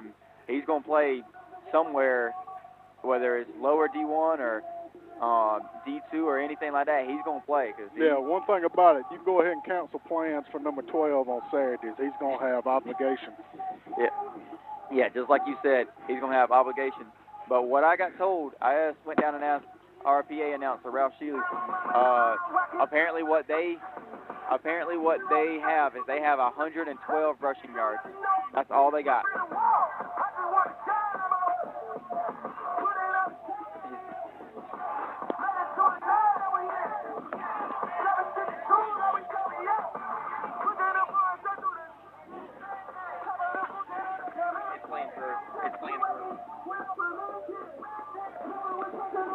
Yeah, so what do you think about that, Brandon? They only got 112 rushing yards, and they're 4 for 6 on passing. Yeah, I think about 100 of them are in between them tackles, and that was their sweet spot. It kind of fell off track closer to the half. I hope we make some adjustments at halftime that will shut that down, because they wasn't getting anything on the edge earlier in the game. Yeah, and that's what can change a game real quickly. I mean, this team was projected number 1 in 2A, and, I mean, Saluda's putting up a fight with them right now. Oh, yeah. I mean, I'm telling you, I think they come in here with an 0-2 record. Like Jeffrey said earlier this morning, that 0-2 record was coming in here off as a result of 2 or 3 plays. 2 or 3 plays the other way, they come in here 2-0. Yes. Yeah, and I'm going to tell you what now. Their defense is good. Their line's good. They got 2 good running backs. And can you imagine if you threw that quarterback in the mix with it? Oh, yeah. I mean, I can see why they were ranked number 1, number 2 in the state. I mean, I do too. Yeah, they passed the eye test for sure. They can play. This is a very well put together football team is what they have. And so we're getting ready to get the kickoff. Saluda down 6-3 here on the Tigers Network on SALUDANow. As Pinto with the kick. John Pinto puts his foot into it back to the 15-yard line. Going to try in the middle of the field, runs to a host of Tigers. That's Caleb Feaster on the return. We're going to have Jaden Folks. Tackling Folks in on the stop. There we go. Along with Zeb Penny. Let's not leave Zeb off the list there, making that tackle. Yeah. So, tackle down at the 31-yard line. The Chester 31-yard line is we get ready to start the second half right here. Yeah, I hope to see the defense making some adjustments and the offense settling down and just taking care of the basics. Okay. Yeah, Bulldog Burton should be here in 5 minutes roughly or so, but I mean, I'm kind of like a father with a teenage kid out there. I want to. He got to be on time, 8:30. I'm worried about him. Yeah. As we got a little run by Taylor on the right side of the line, and is tackled for what looks like a 6-yard or a 4-yard gain. Bringing up second down and 6. Might have to pull Burton up on that Tiger 360 and see where it's at. Yeah, so Burton's he'll get here sometime sooner or later. You'll hear him come on in and stuff. I hope the banquet went well for him. But as we pull up, second and 6 here. Ball on the 35-yard line. Looks like Wilburn in shotgun formation. Throws a pass right here on the outside. And it looks like wow. There you go, number 11. That's Jordan Hagel on the tackle. Yeah, violent tackle out there, matter of fact. Looks like they have Taylor in the backfield. Was that 7 or Heckman 7? Taylor in the backfield.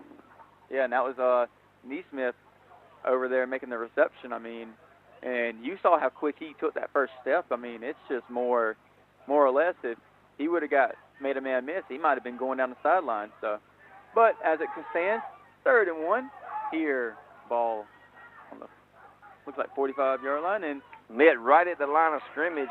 Depending on the spot, whether he got it or not, ball on the ground, but they're going to call him down.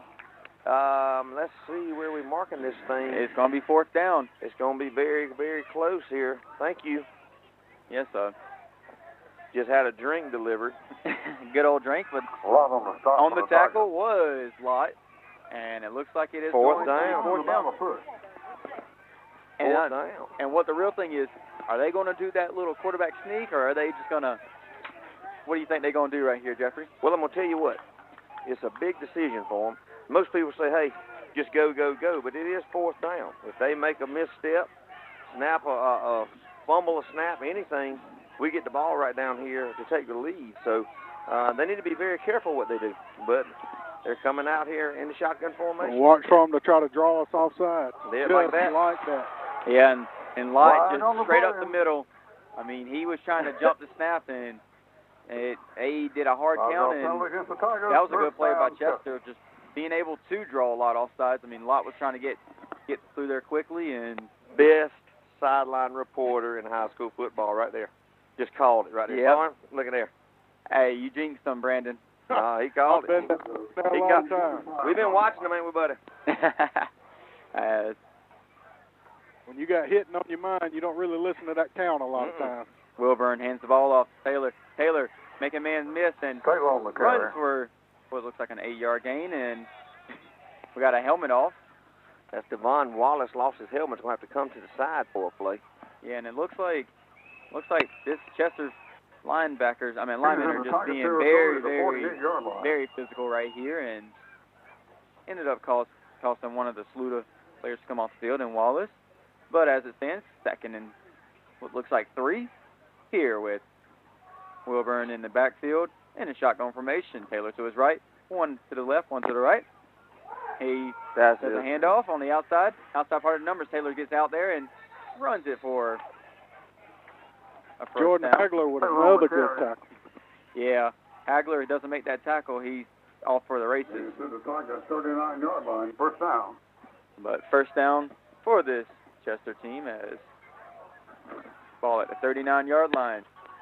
And it's like you said earlier, just running the ball was what basically has Chester up 6-3. But Wilburn in the shotgun formation, handoff to and fumble, and that's going to be picked up by number 11. Fumble on the play. Jordan Hagler.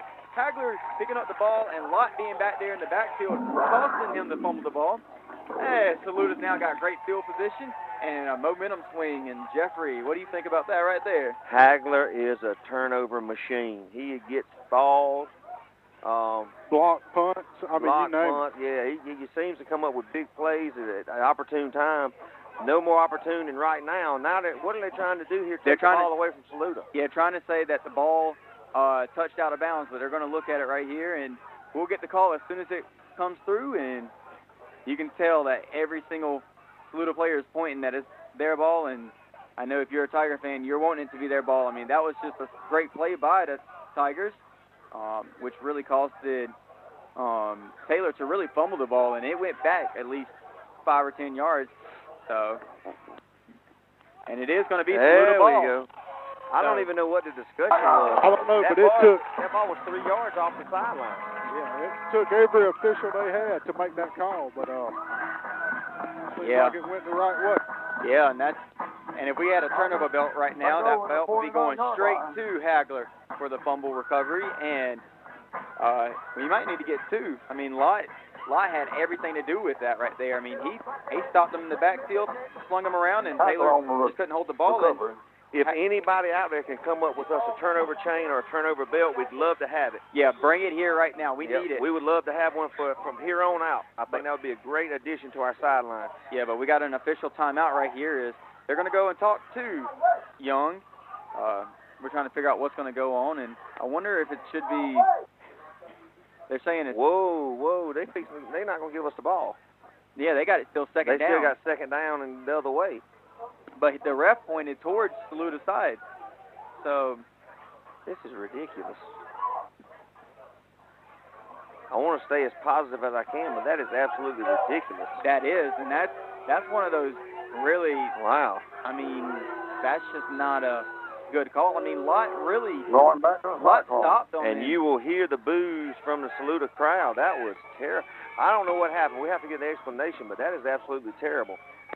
Yeah, Brandon, I don't know. You're down on the sideline. You might could hear a little bit. It's still no clearer down here. I mean, that's like Jeffrey said. That ball was touched well within 3 foot of the sideline. Yeah, as Wilburn gives it off to Feaster. Feaster with a handoff going up the middle, and it looks like number 41 in Zeb Penny standing up Feaster, and a good little run. It's calls like that make emotions fly in a game like this. Yeah, that's exactly right. And especially since a close game too, you don't want to make a call I mean, that good. we've had the first offense out there after they made a call, and then their first defense done it, then their offense come back out there, our defense is back on the field.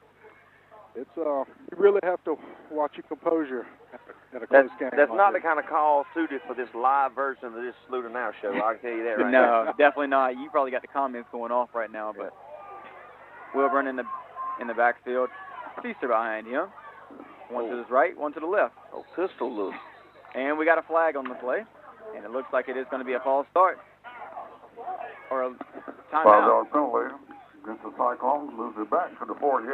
Okay, the headmaster just pointed back like it was a timeout. You saw that too, right? Oh, they kind of confused everywhere. Yeah. Ever since that play call, they don't know what's going on, but they still calling a good game so far. Wilburn in the backfield, one to the right, one to the left. Feaster behind. Fake handoff, looking to pass. Got a receiver, and what a catch by number 1 for Chester. He had his jersey, but Pendergrass there makes that grab. He fit that ball in between 3 people. I thought we had it covered pretty well, but he seemed to get the ball in there. Pendergrass, and I think we're going to tack on 15, maybe 5. Don't we have the incidental in high school? I mean, you don't you? Mm-hmm. Do you? I think you do. I mean, my thing is, though, is that they don't call that face mask. That's fourth down, and it is going to be called a face mask and a first down for this Chester team. And this is not what you want to have if you're Saluda. You come out, think you get a turnover, and now momentum is just completely all over the place. And what you're really trying to feel is this team, can this defense stand up again and just force a turnover for this team, for this offense? But it is a first down. Ball at the 29-yard line. Looks like one out to the left, one to the right. Shotgun formation. Easter on Wilburn's left. They got a little small jumbo package on the right. Little handoff. There we go. And he's going to get tackled in the backfield. Number 19. Butler. Nick Butler, the punter. Butler coming off the linebacker, out of his outside linebacker spot. Read that beautifully and made the first contact. Yeah, and what Saluda's arguing right now is there was a little bit of pushing right after the end of the play, and this is what you were talking about earlier. Emotions rising after that turnover, and now both teams are going to be very emotional in a close game. I mean, they're both playing out there, playing their hearts out, trying to win this game. But as it stands, Wilburn to the left, hands it off to a new running back, number 22, who breaks the tackle and runs up the field. 22 being Cam Ray, senior, running back and linebacker. And it looks like Butler with the tackle right there to bring up third down. Ball. And this is definitely two-down territory. So we got to be thinking we got to hold them on 2 downs here. So we third and 5? Third and 5, yep. Third and 5. Most likely probably going to be another run. The way it's looking right now. But little jumbo on the right side. One to the right, one to the left. Shotgun formation for Wilburn. Race is back, and it's going to be a read option, and he's taken down in the backfield, and there's a little extracurricular activity. And see, I don't. Yeah, since this mixed emotions of calls back and forth, going both ways, then going back against us, there's starting to be a lot of amongst the teams.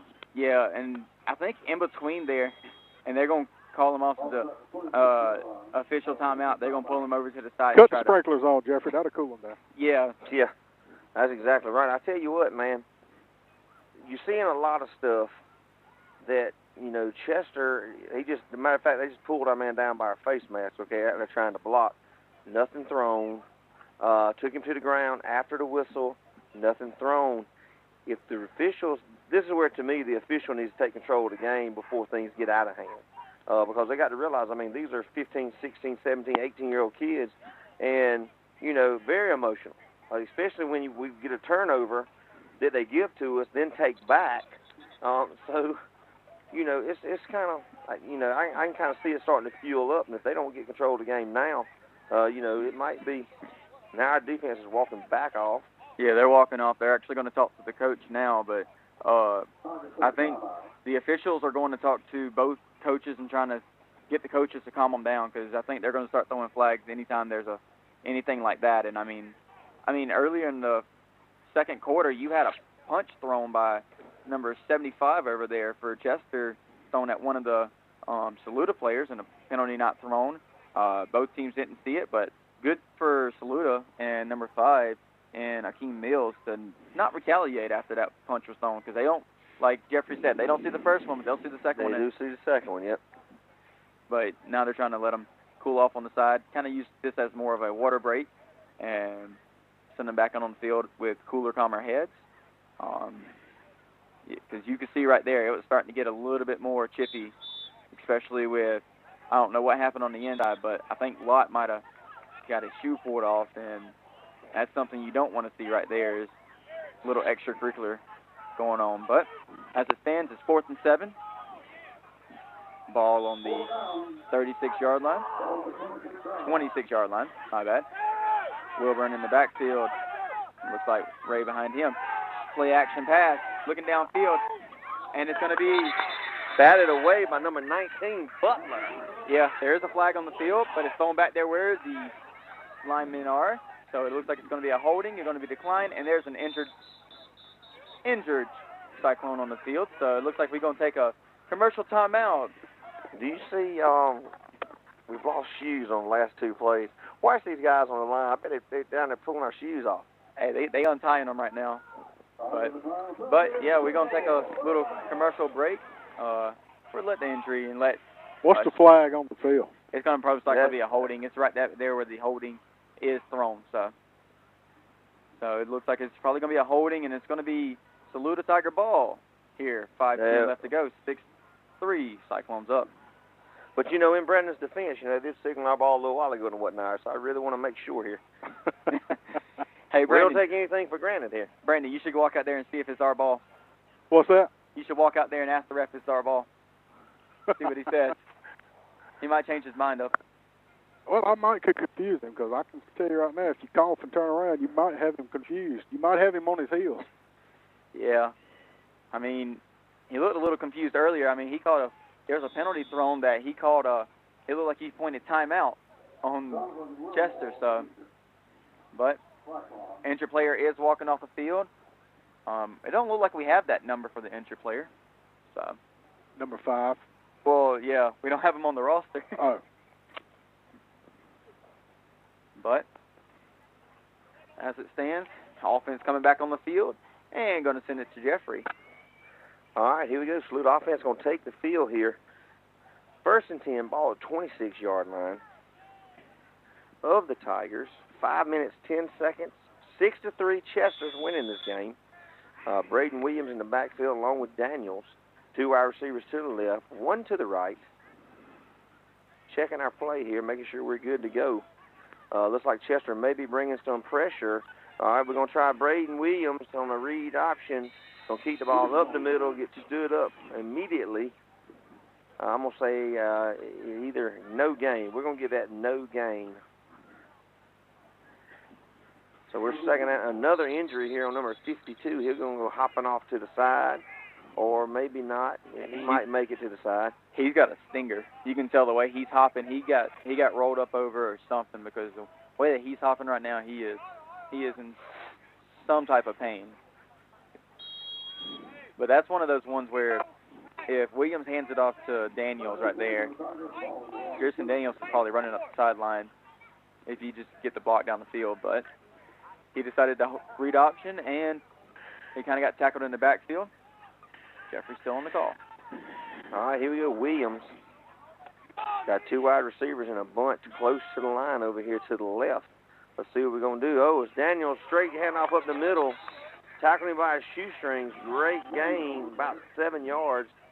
Should bring up 3rd down and 3 is what my guess will be. We're going to call that close, 3rd down and 3. I'm good with that. And did you see how open that hole got? Yeah. How that offensive line just pushed everybody to the right side. Now, I think 52 was a big key factor in the kind of clogging up the middle right there. And well, I tell you what, it was a great hole and a great tackle just to get on his shoestring, really. If he hadn't got that shoestring, I'm thinking we can probably gain another 15 yards. All right, we got the same formation here. Oh, high snap again over Williams' head. Going to have to track it down. Big loss on the play. Tackled all the way down at the 15, 16. It looks like about the 17-yard line. Oh, and there's a flag right there. There's a flag. Yeah. But, yeah, I mean, it looks, I don't know who it was thrown on because, I mean, Chester's basically talking to him. So, but. Yeah, that's a dead ball after the play. So we're looking at 15 yards. Yep.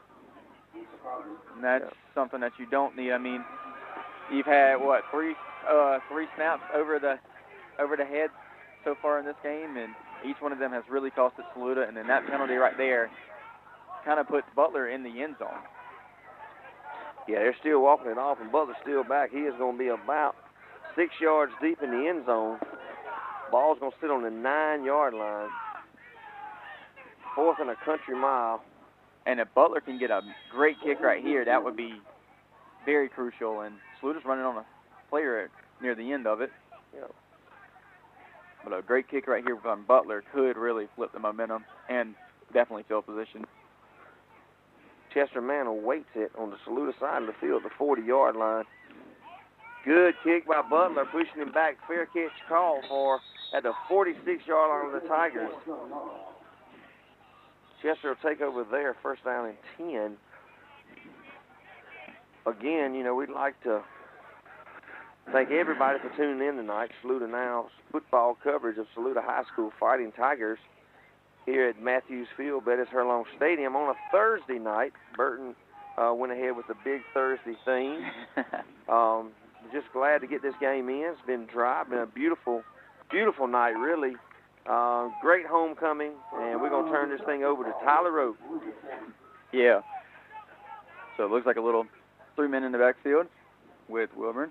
Handoff up the middle. Looks like Feaster gaining about what it looks like 4 yards, and that's one of those ones where if the ref might have been paying attention, it could have been a face mask because it looked like Feaster kind of turned his head right there at the end. So, but too far inside behind those, what Brandon was saying, you can't see him once he gets in between those offensive linemen. So,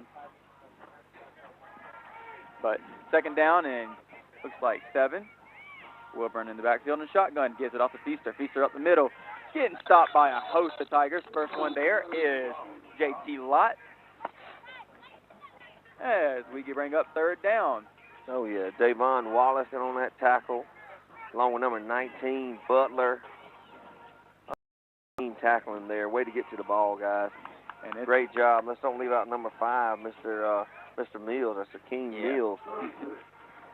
Playing a good game tonight right there. It doesn't look like a middle linebacker spot. Yeah, and this Tigers team is really trying to step up right here. We got third down and 6, and Tigers defense still on the field. Wilburn in the backfield. One to his right, one to the left. And Feaster behind. Hands it off to looks like number 6 in Needham Smith. And a tackle in the backfield by number 17 and Davon Wallace. Who made that tackle? Davon Wallace made the tackle. And he made a tackle, too. Yeah, he put a licking on him and drove him back, and it looks like it may be some trickery, but I don't know about it as Euler goes back to receive the punt. Yeah, I mean, Mr. Mills over there was playing that, and he got blocked in the back, and nothing was thrown. And he still, luckily, managed to make the tackle, and it looks like that should have been false start right there on the left side of the Chester line. Little block as Euler fakes it out and then lets it go. All right. I'm not going to lie to you. Euler made me a little nervous. Ball's going to be down at the 15-yard line. Yeah. I thought he was having them second thoughts about the first thought. He was looking at the Chester people and said they were too big to even go for it. Made the right decision, but as it stands, looks like Saluda's going to be down at the 14, their own 14-yard line, and looking to try to get some type of momentum with Jeffrey on the call. Yeah, needed something to happen right there in that kicking game. Was kind of hoping we would get a return. Just wasn't kind of a high snap, delayed the time, messed up the time on it. Punter got to hold the ball maybe a second longer than normal, preventing our return. But we got Williams in the backfield. Here we go. Nice little run out here to the left side by Daniels. Little counter play. Another wardrobe malfunction with a shoe off. So Again, he got it back on pretty quick. Now they might be Velcros. I don't know. They just taken all the Tiger shoes off right now. But I mean, right there, Brandon. I mean, if he doesn't make that tackle, he's probably going for the race off to the races. Oh yeah. All right, here we go. The clock ticks under a minute in the third quarter. Chester bringing some pressure, basically the same play for Daniels on the left side. And I think he should have enough for a first down. Let's move the chains. 39.5 seconds here to go in the third quarter. First down, Tigers. First down, 10. Ball sitting on the 25-yard line of Saluda. Start off in a little hole. Going to try to get out of this hole as the clock runs here. We could actually run this clock out and go to the fourth quarter if we so chose. It's about a second and a half differential between the game clock and the play clock. Yeah, and I mean, if you want to talk about if you're a fan of defense, I mean, this is the game for you right now. I mean, you're loving this. Oh, I know it. This is one of them Wayne Bell games. He would love this 6-3 game. Me, I like it, 63-60. All right, grinding the ball out right here. Fellas, I am as far away from an offensive coordinator as you could possibly be, but I think I would take this opportunity now with 23 running the ball and leave it with Gray and let him get positive yards now. Well, it looks like we're starting to gain a little momentum here, Brandon, with this finding a little something. And those big guys for Chester, I always say, this might come down to conditioning. This might come down to conditioning. Those big guys, they might not be in as good a shape as we are. And, you can start to tell a little bit. So if we'll just avoid the negative play, to be honest with you, that's what's killed us, is the negative play. You'll have the penalty or the bad snap, and actually that's what's taking us out of our offense. It's not, I don't think it's anything Chester's doing, per se. We're kind of, self-inflicted wounds. What do you think? Yeah, and if you remember in that second quarter, I mean, Chester had Saluda had an opportunity to really go ahead and take the lead right before halftime, and I mean, just a terrible snap, just kind of went over Williams' head, went back to about the 25-yard line, and it kind of spelt doom for that drive. And I mean, right now, if that Saluda ended up getting 3, but I mean, it could be a 7-6 ball game right now. Chester could be trying to chase Saluda, but right now it's trying to find this run game for this Tigers offense. All right, here we go. Williams again, quarterback. Daniels to the right side. Here we're going to pull it. Looking for a pass. Going deep here. Got big gains. Ball's going to hang up. And the ball's going to be intercepted at the 40-yard line. We do have a flag, however. It may be a roughing the passer on it's probably going to be a roughing the passer right there, just for where that. This will be a gift if it's a roughing the passer, guys. Yeah, because it looked like Williams kind of slipped right there, and when he threw the ball up, it looked like the Chester player went back there and kind of hit him a little bit above the helmet. Above the shoulder pads. So I'm watching this as they talk this out. See kind of what we're doing. We're fixing to get a signal here. Yeah, targeting. Yeah, there we go. Well, I know Vic Gaines lost the battle down here for the ball, but it was not because of lack of effort. That young man fought for the ball all the way to the ground. Yes, he was fighting as hard as he could try to get that ball. He almost got it loose. Great play. But 15-yard penalty, and Tigers will have a first down. All right, there we go. I don't know where that is, but good job. We got somebody watching us from Hawaii. How you feel about that? What do you think about that? Hawaii. Tune in to SALUDANow. I guess I would say aloha. All right, good job. Thanks for tuning in. That's going to be the farthest one tonight, I think, I'd say. If anybody's different, let me know. All right, here we go. Williams was struggling to get lined up. Well, we didn't get lined up, really, but with nothing being called, Daniels going to try the right side, trying to get to the edge, breaks 2 tackles. Can't avoid the third. And we had a little extracurricular, after the play. Little dust up right there with Grant Gentry. Yeah, Gentry got slammed, but at that point it's like you're letting them play, but at a certain point it's like when you want to blow a whistle, because at this point it's just going to keep getting worse and worse, especially with a close game. Like you said earlier, Jeffrey, you got players that are 15, 16, 17, 18 out here playing football in a close game, and Saluda needs just a touchdown, and this game is completely different. So both teams are going to be playing as hard as possible to get this win. Well, here we go, second down 15. Williams going to try Daniels again. Daniels kept it this time. It was kind of going to be a little zone read, and Daniels kept it. Daniels on the carry. Yeah, and it looked like Williams wanted to keep it right there, but he had to let it go. They had Ja Folks coming around on a little reverse. I think he was going to try to get the ball too. But and they're probably talking about that in the huddle, I'm sure. But, gain of 2, 3rd and 13. We got somebody watching. 10 minutes to go here. We got somebody watching it from Canada. There you go.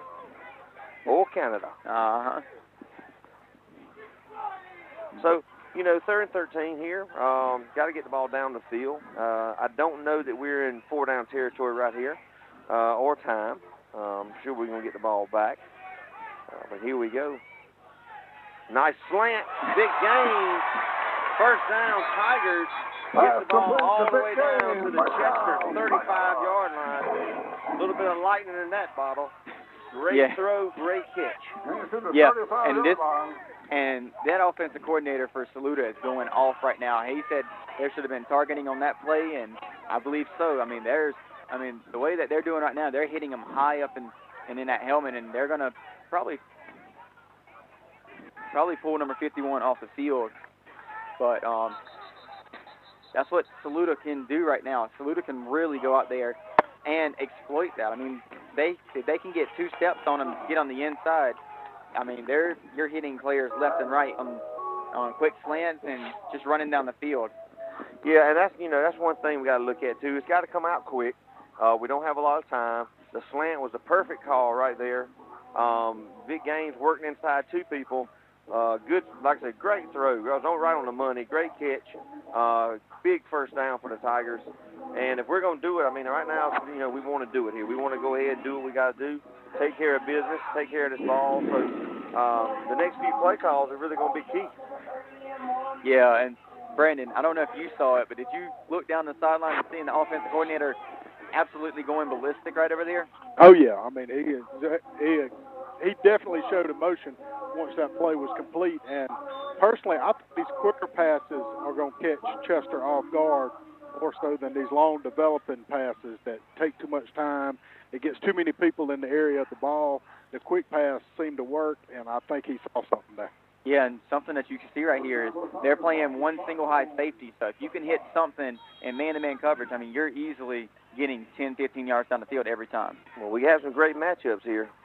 Williams calls for the ball here. We're going to try Daniels around the right side, sees a hole, cuts up in it, stays on his feet, breaks 2 tackles, gets inside the 25, but there's a flag down on the field.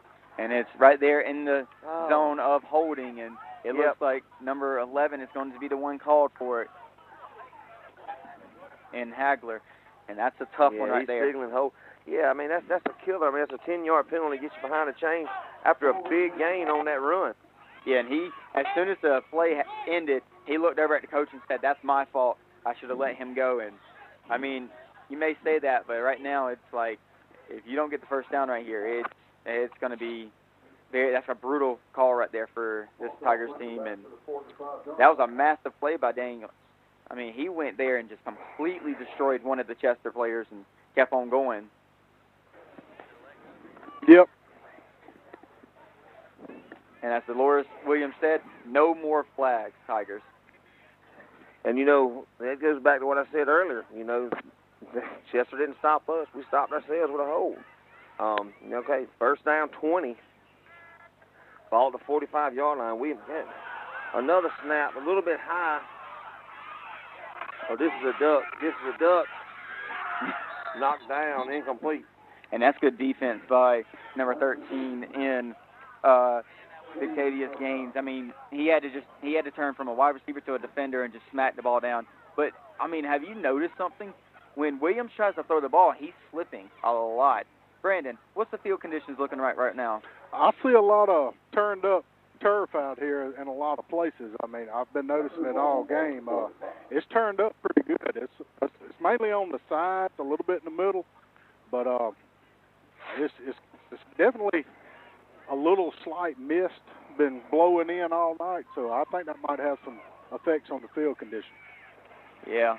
This run play tried to go up the middle here on second down, totally got blown up. It's going to push us back to the 49-yard line. And, like you said, that penalty right there right now is killer because – third and 24 here. Yeah, this Saluda team is killing themselves right now. I mean, you had a penalty that knocked them back 10 yards.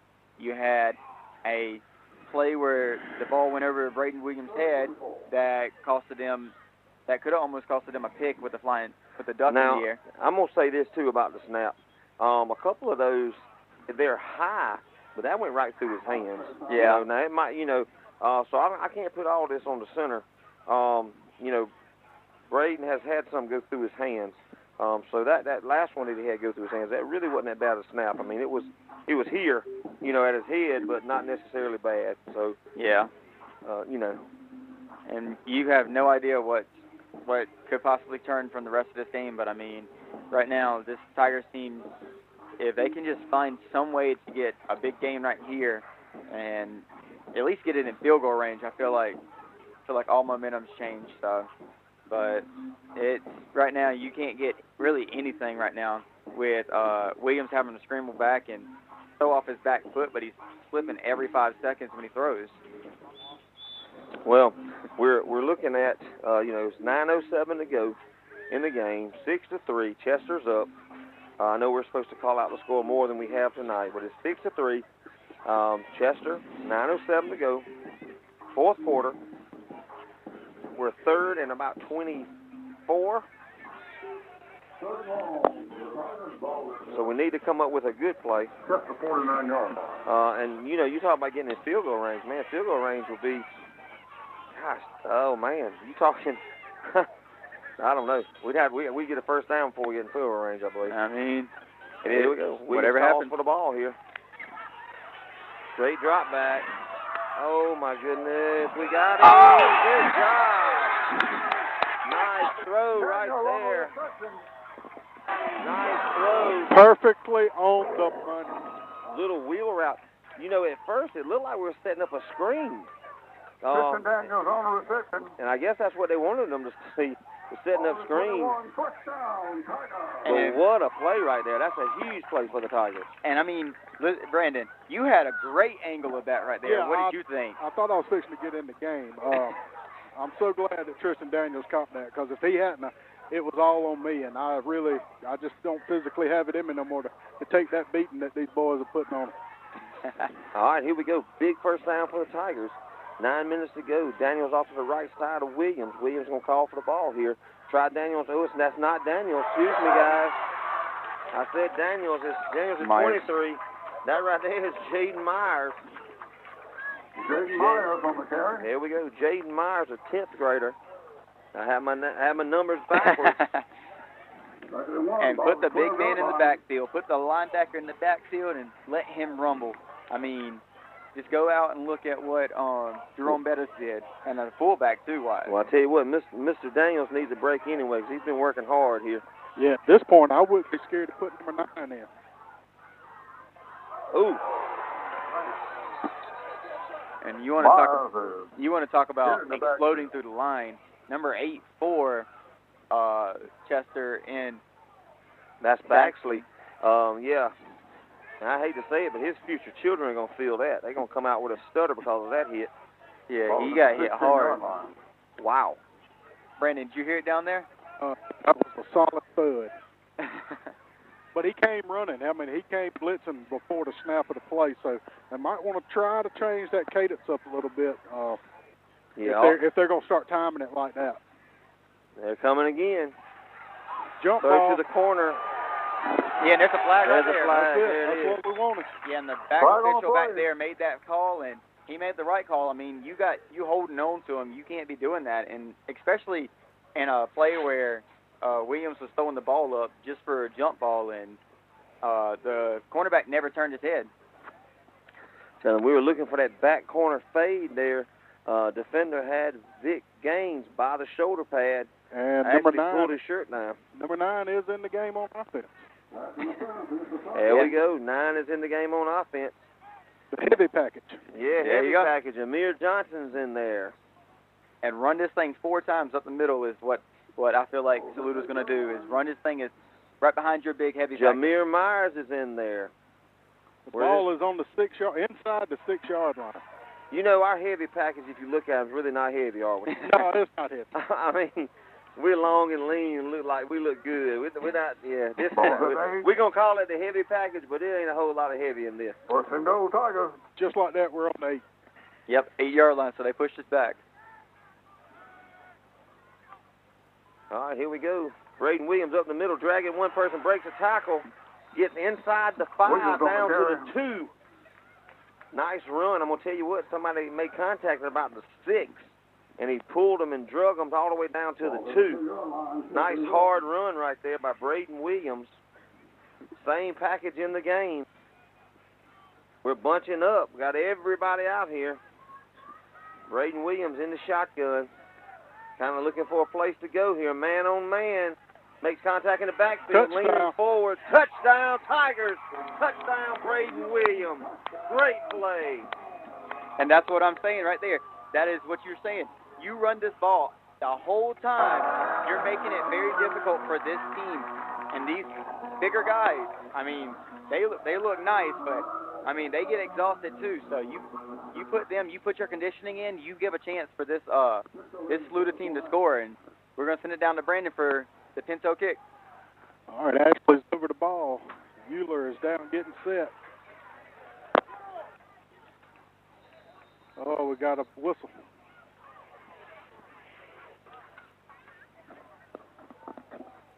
And, 52's got to go off to the sideline for Saluda. Looks like they're bringing in 50.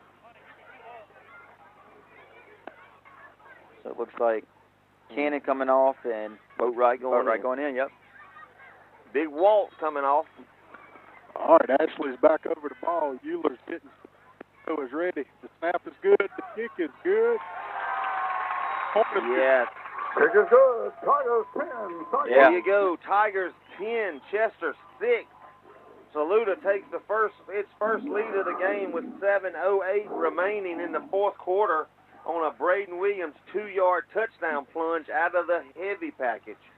Yeah, and you want to talk about the heavy package. I mean, like you said earlier, it's not really technically the heavy package, but I mean, it works out. You get a score, and you also got to think Braden Williams he's light on his feet, so any little move that he made, and it being a little slick out there, it kind of hurt Chester. But I mean, like you said, Saluda up 10-6 right now.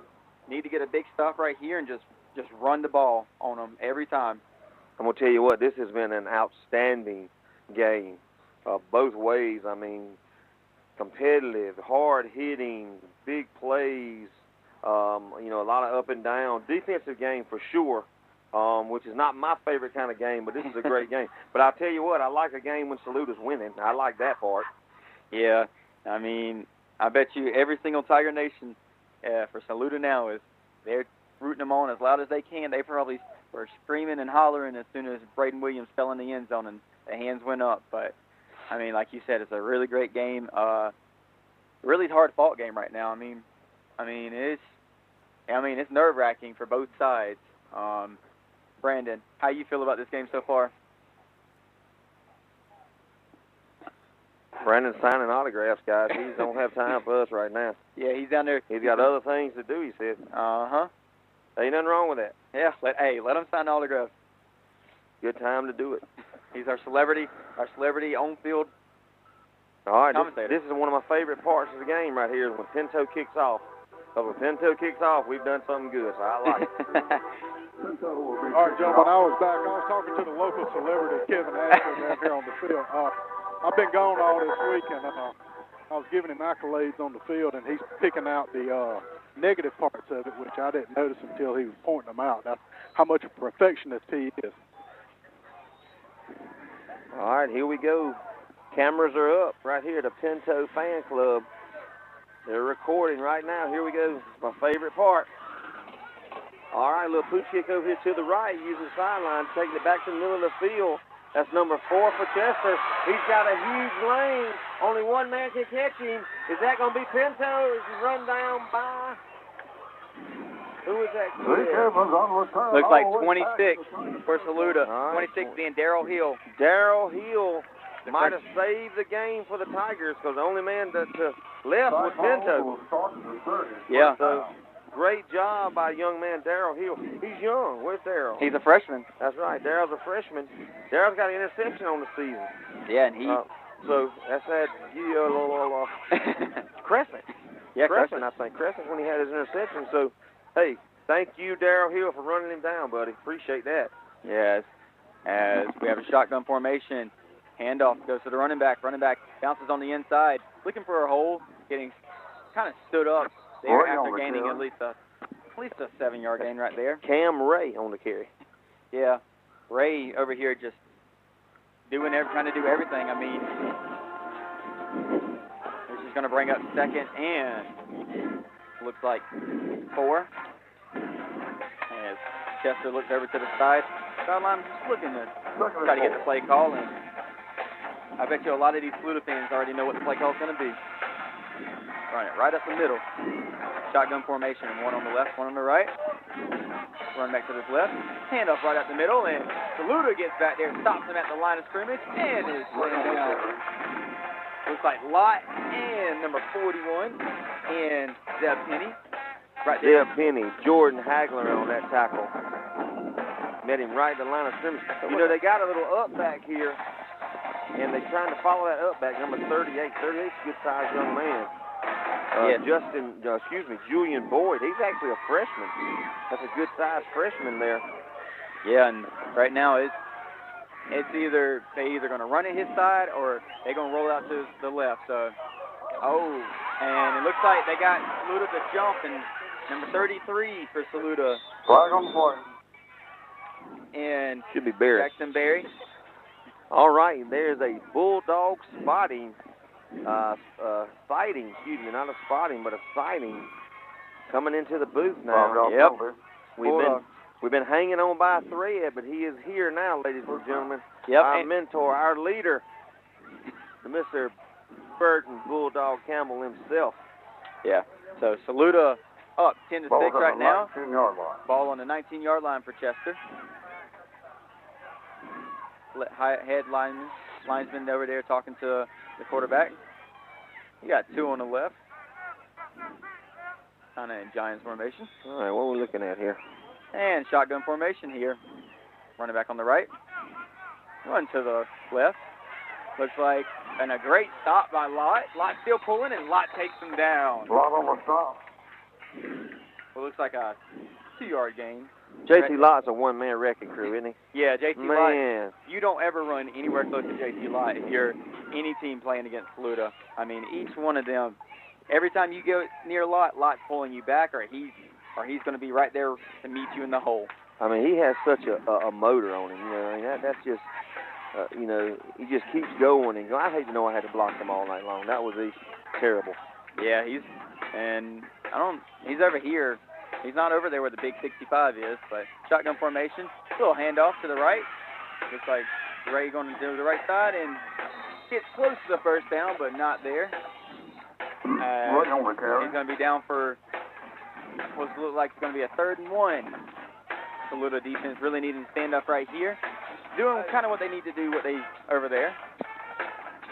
Well, you are definitely in 2-down territory. I'm going to say that. 4 minutes, 45 seconds to go for the end of the game. And you're down 6 to 10, then, you're definitely in 2-down territory. 3rd down in the yard here. Yeah. Now would be a good time for one of those turnovers, guys. Uh-huh. It looks like shotgun formation. Big number 38 standing on the left side of the quarterback. Ray on his right. One to the left, one to the right. And it looks like a handoff to the left. Ray going through the middle. And he's going to be stopped just short, down to the 4-yard line.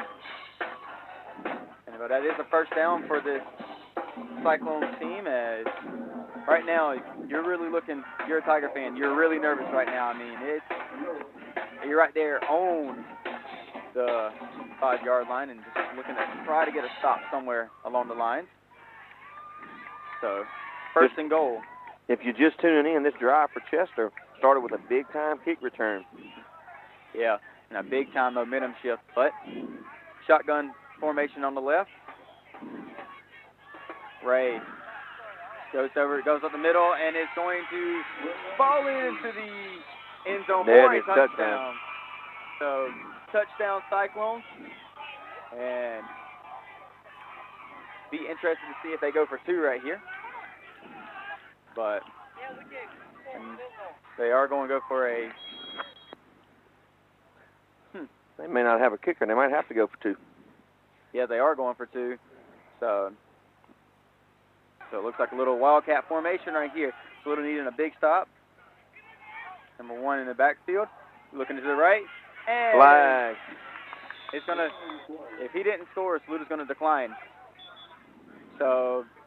And it is going to be declined. It's going to be a legal formation and too many men in the backfield, and it's going to end up being a 12-10 game for the Cyclones. and a big opportunity for... There we go. They finally officially made the signal. They did decline it. Yeah, so big-time opportunity for Saluda. 3:51 left to go here in the fourth quarter here on SALUDANow. Tell you what, guys, it's been a great game. You know, Saluda comes down, takes the lead for the first time at the end of the fourth quarter, and now we turn around. Chester comes back, takes the lead back. So 12-10. Hey, field goal to win this thing. Now, I don't know what kind of leg Pinto's got, but I saw him make a 45-yarder in practice. Somebody said he made a 49-yarder in practice. Yeah, so I mean, if you get him down to where he needs to be in range and let him kick to win this game.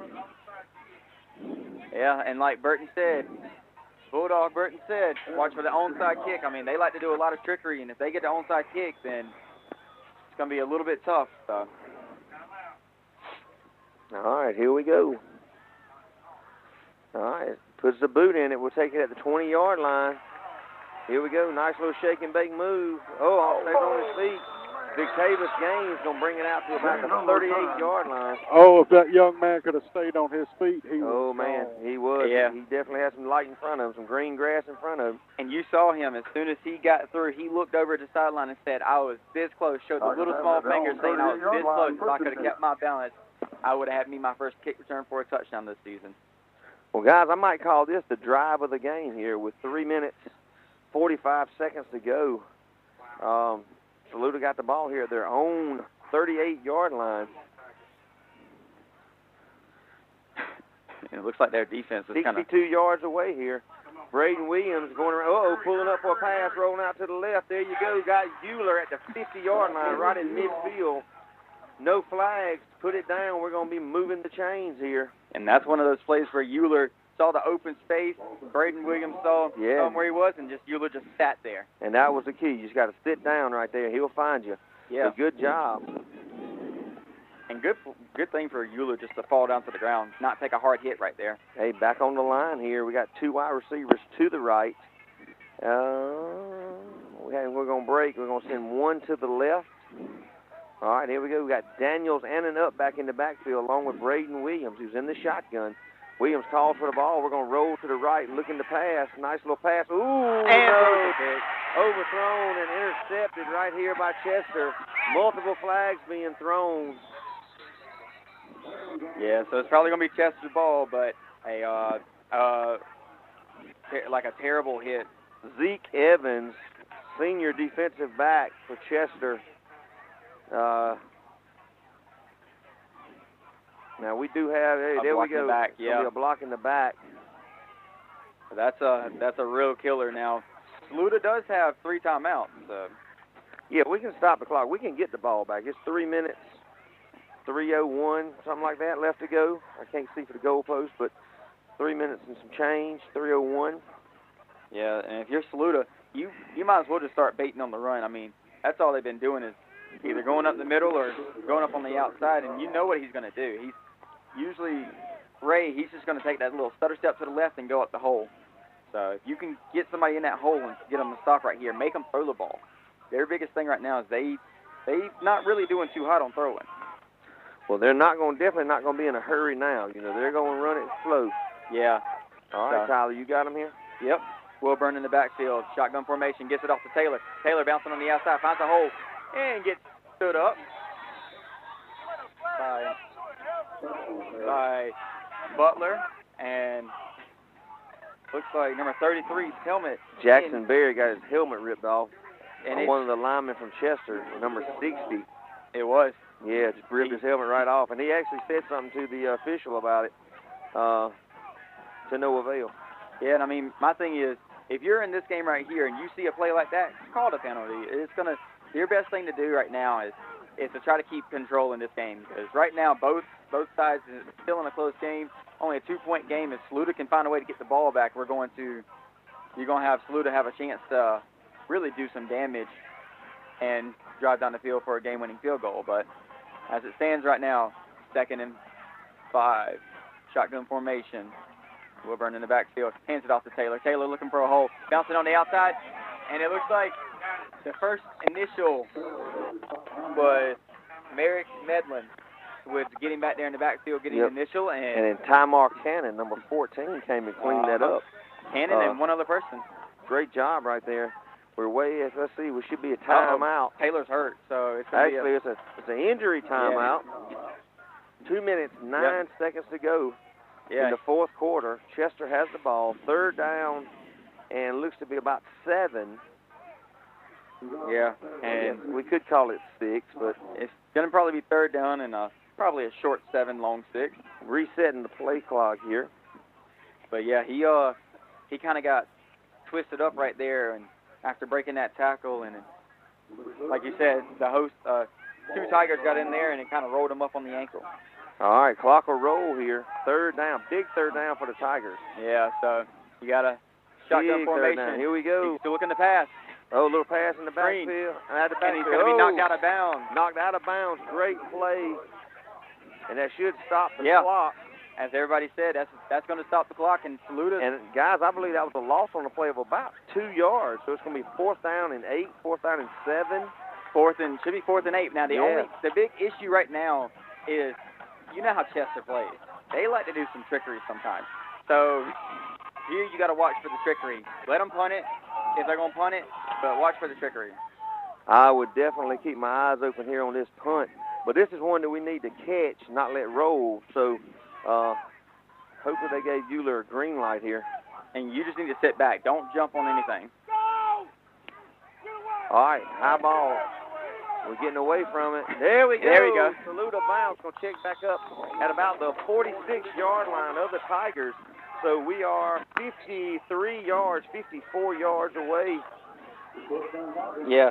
And doing something here. 1 minute, 44 seconds to go. And Saluda did a really good job of saving their timeouts. They still got 3 timeouts, and right now you're looking at it as that play right there that was on the sideline, that pass where he went out of bounds. That could possibly cost Chester this game if Saluda can drive down this field and get in the end zone or kick a game-winning field goal right now. Absolutely. You're exactly right. That was a good play over there on the sideline. Knocking him out of bounds to save a timeout. So here we go. All right, Braden Williams in the backfield with Daniels. Daniels off to the right side, 2 to the right, 1 to the left here.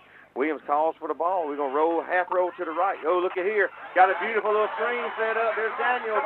Daniels on the left side. He's got one man to beat. He's gone. He is all gone. the way. No flag. Touchdown, Tigers. Touchdown on this middle screen. Touchdown, Tristan Daniels. Great job. Set up beautifully. They took the bait, hook, line, and sinker there, ladies and gentlemen. And great job, young man. And you want to know something? Wonderful play. Did I call that this morning? Did I call that play this and morning? That is Thank something. you so much. That is something that Saluda has not done all season. All game long. They have not done that at all. And now they pull that play out right here, and you had every defender all up on the defensive line and everybody in the backfield. All right, here we go. Brandon, you got me? Actually, no ball. Oh, we got a timeout being called. All right, we're going to take a timeout here. And is it going to be a timeout, delay, illegal substitution on Chester? So. Was it 12 men on the field? All right, Brandon, I think we're going for 1. What you seeing down there, Brandon? Well, we have Euler moving the. Well, let me ask you this. Would you go for 2 here? Knowing now that Chester doesn't have a kicker, and it would take a touchdown and an extra point to beat you. Talk to me now, Brandon. I think I would. I like to gamble anyhow. So if I'm going, if I could keep them from scoring 4, yeah, I'm going for it. I'm going for 2. All right, that's what I'm thinking too. I'd make it a 6-point game. We already got the penalty on Chester, correct, with the illegal substitution? Yeah, penalties. So we rolled the ball over another yard, so we're actually sitting on about the 1-yard line, 1.5-yard line. 1 minute, 33 seconds to go in the fourth quarter. I believe I'd go for 2, make it a 6-point game, and then it's going to take a touchdown and an extra point to beat me, and we know they don't have a kicker. Yeah, they have not put a kicker out there all day, and, the only thing they got is a punter, and, he's been doing a good job until that last one right there where it took a bad bounce, but even then, that play call was just amazing by the offensive coordinator, and it just allowed Saluda to actually get down the field, and Daniels just used his wheels to get down there. So it does look like we are going to go for it. There we go. I think that's what I would do, too. All right, here we go. Braden Williams calls for the ball. We're going to try the right side, puts his foot in the ground. He did not get it. He is going to be short. He's going to be half a yard short. So that makes you Tigers 16, the Cyclones 12, 1 minute, 33 seconds to go. And I was looking over their roster, and I don't even see them list a kicker on their roster. Yeah, so they don't have a kicker. So, I mean, that was the right play call because, I mean, still, even now, they have to score a touchdown. I mean, now, you can tell me what that means right there. That's special teams. I thought that was a specialist. Okay. That's what I thought, too, but they listed a couple of them. But they got two. They got Santiago Caldwell, and then they got, looks like Taylor's, their running back. But their running back, if you go back and look, he's hurt. Yeah, their running back had his ankle twisted up on. So, I mean, right now, you just got to figure out what you got to figure out what you can do. I mean, and if you're Saluda, you know if you can stop their passing. Well, they're going to have to pass it no matter what. I tell you what I would do though. I would stay away from pooch kick right. You know what I'm saying? That's the one we had last time. I stay away from pooch kick right. I'd kick it as hard as I can at one of the people right in front when he's not paying attention. hit him right in the back of the helmet. You gonna give him the short field with 1:33? I mean, it's better than having that run back again. Hey, pick your poison, I guess. I like the time we're just kicking it in, though. Looks like. All right, here we go. Kick around to the 15-yard line. Kickoff coverage came right on top of it. Good job. Going to be picking up the ball at the 23-yard line. Chester, 23-yard line. Great job. What's that? 23, 77 yards. 77 yards. 1 minute, 33 seconds. So let's see what we're going to do here. And you can probably feel right now down there, Brandon, you can probably feel how tense this stadium is right now. Oh, the atmosphere down here has definitely escalated. Brandon, we've been on our feet for a long time, and I done about walked a hole in this floor. Yeah. So well, them 3 sandwiches are paying off. Yeah. All right. Oh! And oh, man. That was almost a game-killing play right there by Hagler, but just a little bit too far to his left. It's right there. Mr. Takeaway himself, right? Yeah, that's what I'm saying. Evidently, they don't know how close they came to the boogeyman that time. Hey, that's him, man. Mr. Takeaway. Number 11 will make him pay for mistakes. It looks like JT Lott's a little shaken up, and we are going to get a timeout with Saluda. JT Lott's got a little cramp in him right now. But luckily Stewart saw that, got a timeout before they snapped the ball, and they had nobody up there. I don't know if it's a cramp where he got hit in the leg. I think that's what it is. He is he's definitely favoring that left leg, walking with a noticeable limp. But you know, the fighter that Lott is, he's not going to come out this game. He's going to stay in this game and try to make an impact play unless the coaches make him come out. They're sending him to the sideline. He went back in the huddle. They're sending him to the sideline to get looked at. Yeah, they're going to look at him and try to make sure nothing's hurting, but. And we could be wrong now. That could be a cramp. I'm not sure. The way they hold him is a cramp. It's a cramp. Yeah, he wanted to go back on that field, so he got a cramp right now. So all right. 2nd and 10. Ball at the 23-yard line after that almost interception. And a little shotgun formation again. On that last play, you did not see a shotgun formation. You saw quarterback in the backfield, but 3 to his right, looking to pass. Looking at a quick pass, and he dropped the ball. And that ball just goes straight through the hands of Pendergrass. So that's going to bring up 3rd and 10. Ball still on the 23-yard line, and a big stop right here or a big turnover could cost Chester their 3rd loss of the season. I mean, we got 1 minute and 20 seconds left to go, so Saluda up 16-12. Ball at the 23-yard line. Shotgun in the backfield. Looks like Wilburn throwing the ball, and he caught it, but he's first down. First down. Yep. First down. Yep. So first down. Be a first down for Chester. Ball's going to be at the 34-yard line. They're going to have to hurry up to the line because they didn't use any timeouts. Shotgun snap. Wilburn looking back there. And Ball's 17. loose. Jump back on it. Still on the ground. And that's going to Saluda ball. picked up by Wallace. 54.6 seconds. Strip from the quarterback.